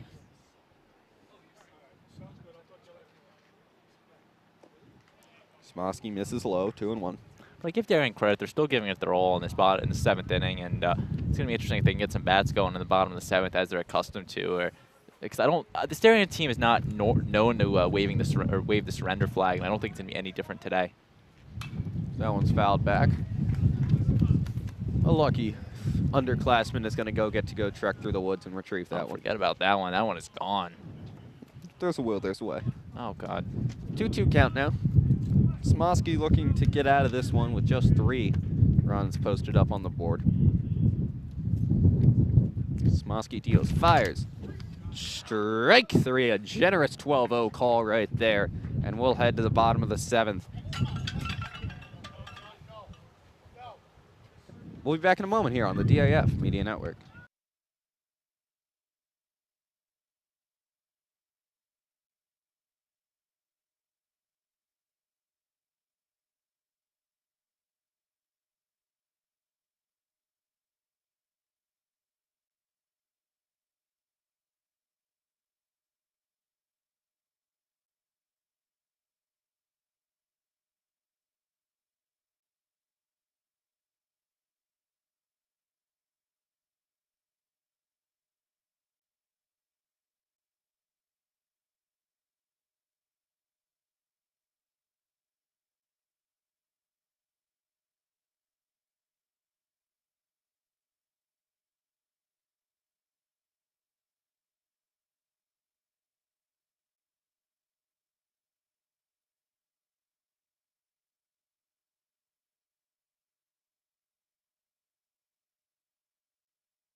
This broadcast is produced by DAF Media, a joint venture between the Darien Foundation and the Darien Athletic Foundation.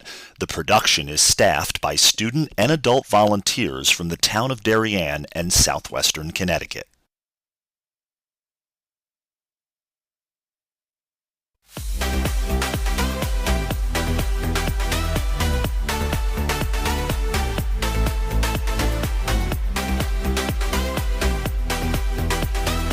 Welcome back here on the DAF Media Network. New wing for the Rams. Ryan Taghini, I believe is how you pronounce that one, on the bump for the Rams. I'm sure Braden will come correct me here in a moment. I actually don't know the pronunciation on that one, but so we're just going to go with it. We do our best. But what I do know about Ryan, though, his brother Julian, though, currently at Boston College pitching, is going to be playing over in Danbury in the summer for the Danbury Westerners, New England Collegiate Baseball League.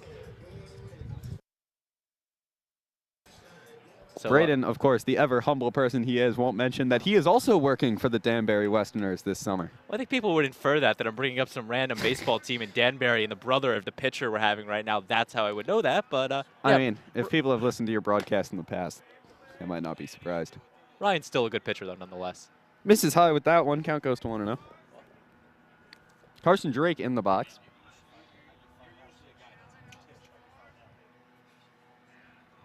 That one misses high as well. Count goes to 2-0.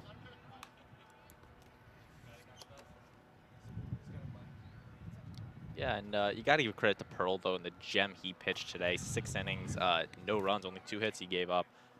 So a great performance from Tristan this afternoon. That one misses low. Count goes to 3-0. Just so the record has it, we did offer Kurt Field and Pat the mics here in the 7th inning to give you something a little different. They respectfully declined. The offer was made as Drake is going to take a 4-pitch walk there.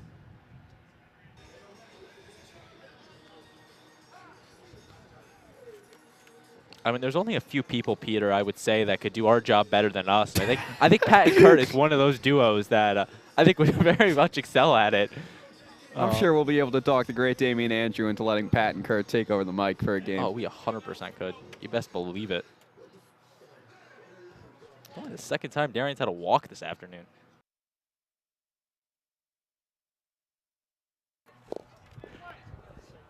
Smosky up to bat now. Targhini's pitch called a strike.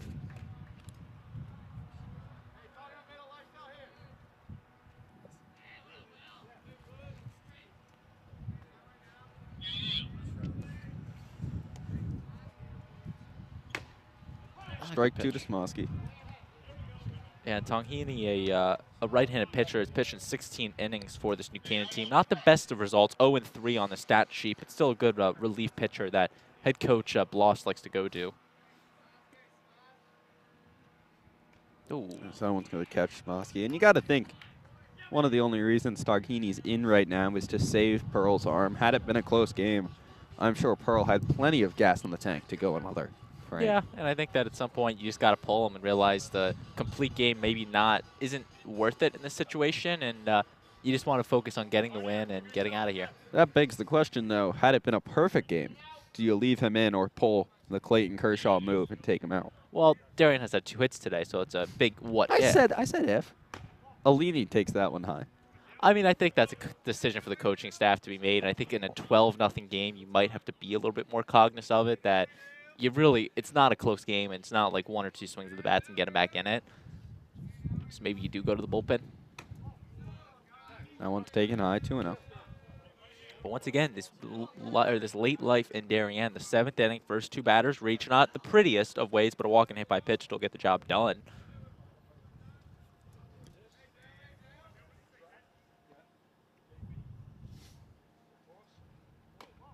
Alini takes that one high. Drake will shuffle off to third. Smosky just kind of stood there over at first base. He'll end up staying there. I think Will was a little upset with himself on that one, that he couldn't pick up on it. And I mean, that's a rare occasion from someone like Zach Rampant's skill ability to just lose the ball on it. 3-0 count to Alini here. Part of this inning for Darien can just be giving them something to take away from this game outside of the 0 errors to give them some momentum as Alini will walk. Bases are now loaded. Adam McDonald stepping up. We're going to have a mound visit here quickly. And now the pitching coach, Aaron Gallo, is going to be on to talk some words into Targhini. I mean, when you look, Peter, at pitching coaches around the FCIAC, I don't think it gets much better than Aaron Gallo. I mean, New Canaan High School alumni, pitched at Stenson University, and he knows what he's talking about. I think he's going to potentially, calm down his pitcher, coming in 3 walks, pretty much one of them hit by pitch, but just calming him down, though, letting him know you have a 12-run lead. You can give up a run or 2, but you got to throw your ball out there. And agreed definitely with that, Braden. I'd be remiss if I didn't mention the pitching coach on the other side of the field, John Michelli. Longtime pitching coach of this Darien High School baseball team. Only bringing up Aaron because he's out on the field right now talking to his pitcher. I only bring up John because you brought up pitching coaches. Oh, okay. That's a fair point. I give you credit to that. Give credit to that. Adam McDonald stepping in, bases loaded, looking to drive in the first Darien run of the game. Corners in on the, not grass, but green turf. Strike 1 to McDonald. That's exactly what you want to see out of Targhini right there. You come out and talk to him, and first pitch he throws is just pounding that zone at McDonald. McDonald hits this one into left field. That will drop. Drake will soar. Smosky's going to be held at third. So Darien gets 1 on the board, a little more respectable now. 12-1 ball game. Bases stay loaded and nobody out. And that brings up number 18. Buckjune. Jamie Buckjune. I thought so. I forgot what his first name was, if I'm being completely honest. And Braden's immaculate note sheet has him listed as number 36. So it took me a moment. Don't take a shot at my note sheet.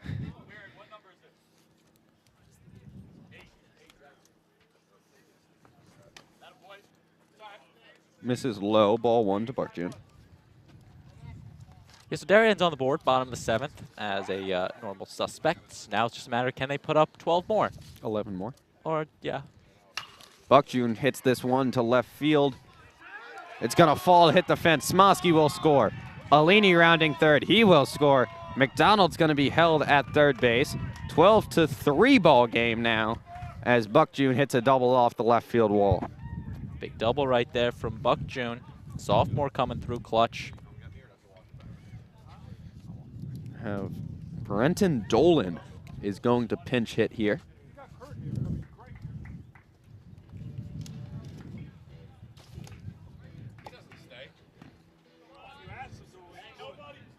Still no outs in this inning for Darien as well.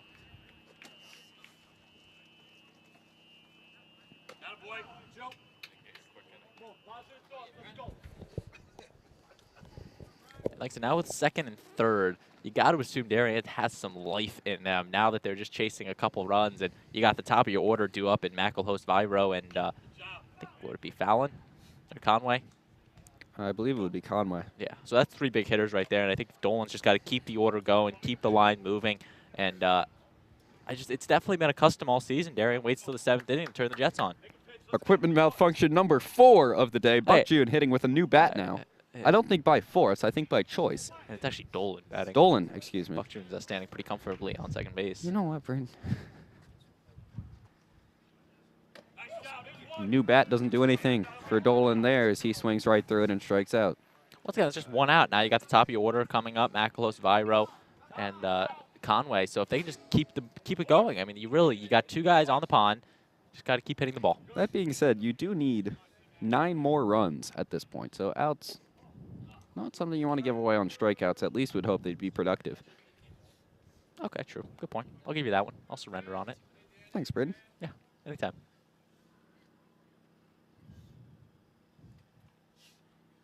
Ooh, McElhost hacks this one into the Darien bullpen. No, the baseball woods, as I've now dubbed them. Did you coin that phrase or something? Yeah, like 5 seconds ago. You should put it on a T-shirt or something. You know what? Maybe I will. I'm sure Kurt Field, our great associate athletic director, would buy one. Assistant, excuse me. I'm disappointed. Disappointed, Peter. Disappointed. I was giving him the title he arguably deserves, in my humble opinion. I don't think it was that smooth, that one, actually. I feel like it was just kind of a last resort to something he messed up on. Hey, if everyone saw the work Kurt Field did on a daily basis here at Darien High School, they would be thoroughly impressed. Yeah. Kurt's the man. Proctoring AP exams, substitute campus monitor, and of course, organizing all our athletic events here. That one's fouled back. Another one into the baseball I'm woods. still disappointed you didn't like my setup back in the top half. I used it. I thought it was like a nice, perfect setup for you to get the kill right there, and I don't know what happened right there. You fumbled it.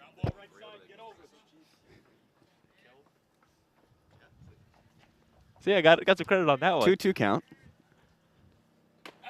McElhost swings through that one for out number 2.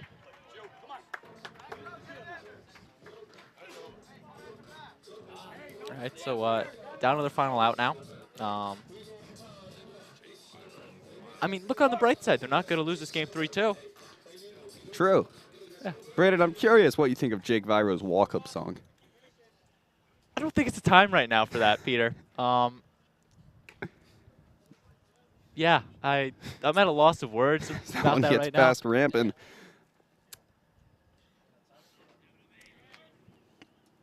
Ball one.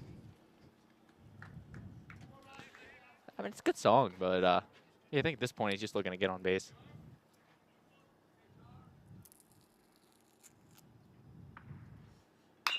Viro grounds this one to short.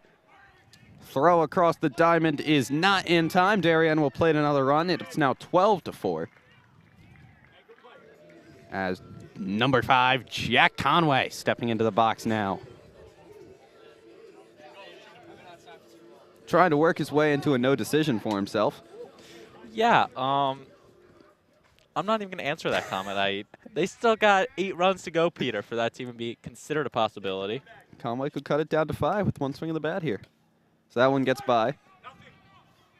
Buck June wanted it. Buck June wanted to go, but stopped himself about a quarter of the way down the line.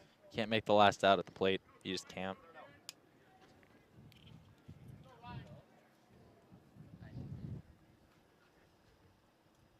I mean, at least Darien's got a credible performance out here. 5 hits, 3 of which coming in this last inning. So I guess it's good in that sense, but it's a 7-inning game. You can't be waiting until the 7th inning again. It's a theme of this Darien team all year. As Conway takes that one high, 2-0. So what's happening to the backstop? Am I just realizing that? Yeah, a little padding issue there. Conway takes that one, strike 1. Number 5, equipment malfunction on the day. That fall on Kurt Field. The official word, they will fix it. Don't know what that means, but they will fix it. So that one misses low, 3-1. So I'm not sure if I trust that it'll be just magically get fixed. Sure, you know, Kirk gets in early on these days. He'll fix it tomorrow morning. Like a little nail gun or something. Will do the I job. think you just need a zip tie. Yeah, Oh, yeah. good. I don't know if we can hear Kurt's comments as Conway take strike two. A nail gun to a fence would be an Yeah. interesting strategy. Once again, It's a good thing we added that STEM credit to your graduation oh yeah, requirements. I might need to take that next year. I'm not sure if I know how to use a nail gun.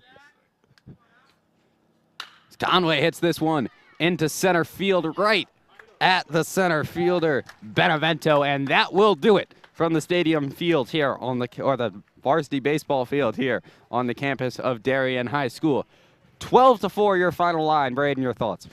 You know, I think it's your normal story from Darien. They're waiting until the 7th inning to get the bats on, and they kind of are sleeping for the first 6 innings. And you can't do that if you want to be considered a relevant team, because with a team like New Canaan, if you score 4 runs, maybe add a couple more on earlier in this game, like, it's not a bad performance. But when you're doing all that damage in the 7th inning, it's just it almost like, why are you playing 7 innings? And I think it's a lot of questions. I think Darien still has nice going, by the way. It still has a lot of time to try to recover from this, and they got 3 games left if they want to make any push at the postseason. Yeah, your final line one more time. New Canaan, 12 runs on 17 hits, 0 errors, and Darien, 4 runs on 5 hits and no errors.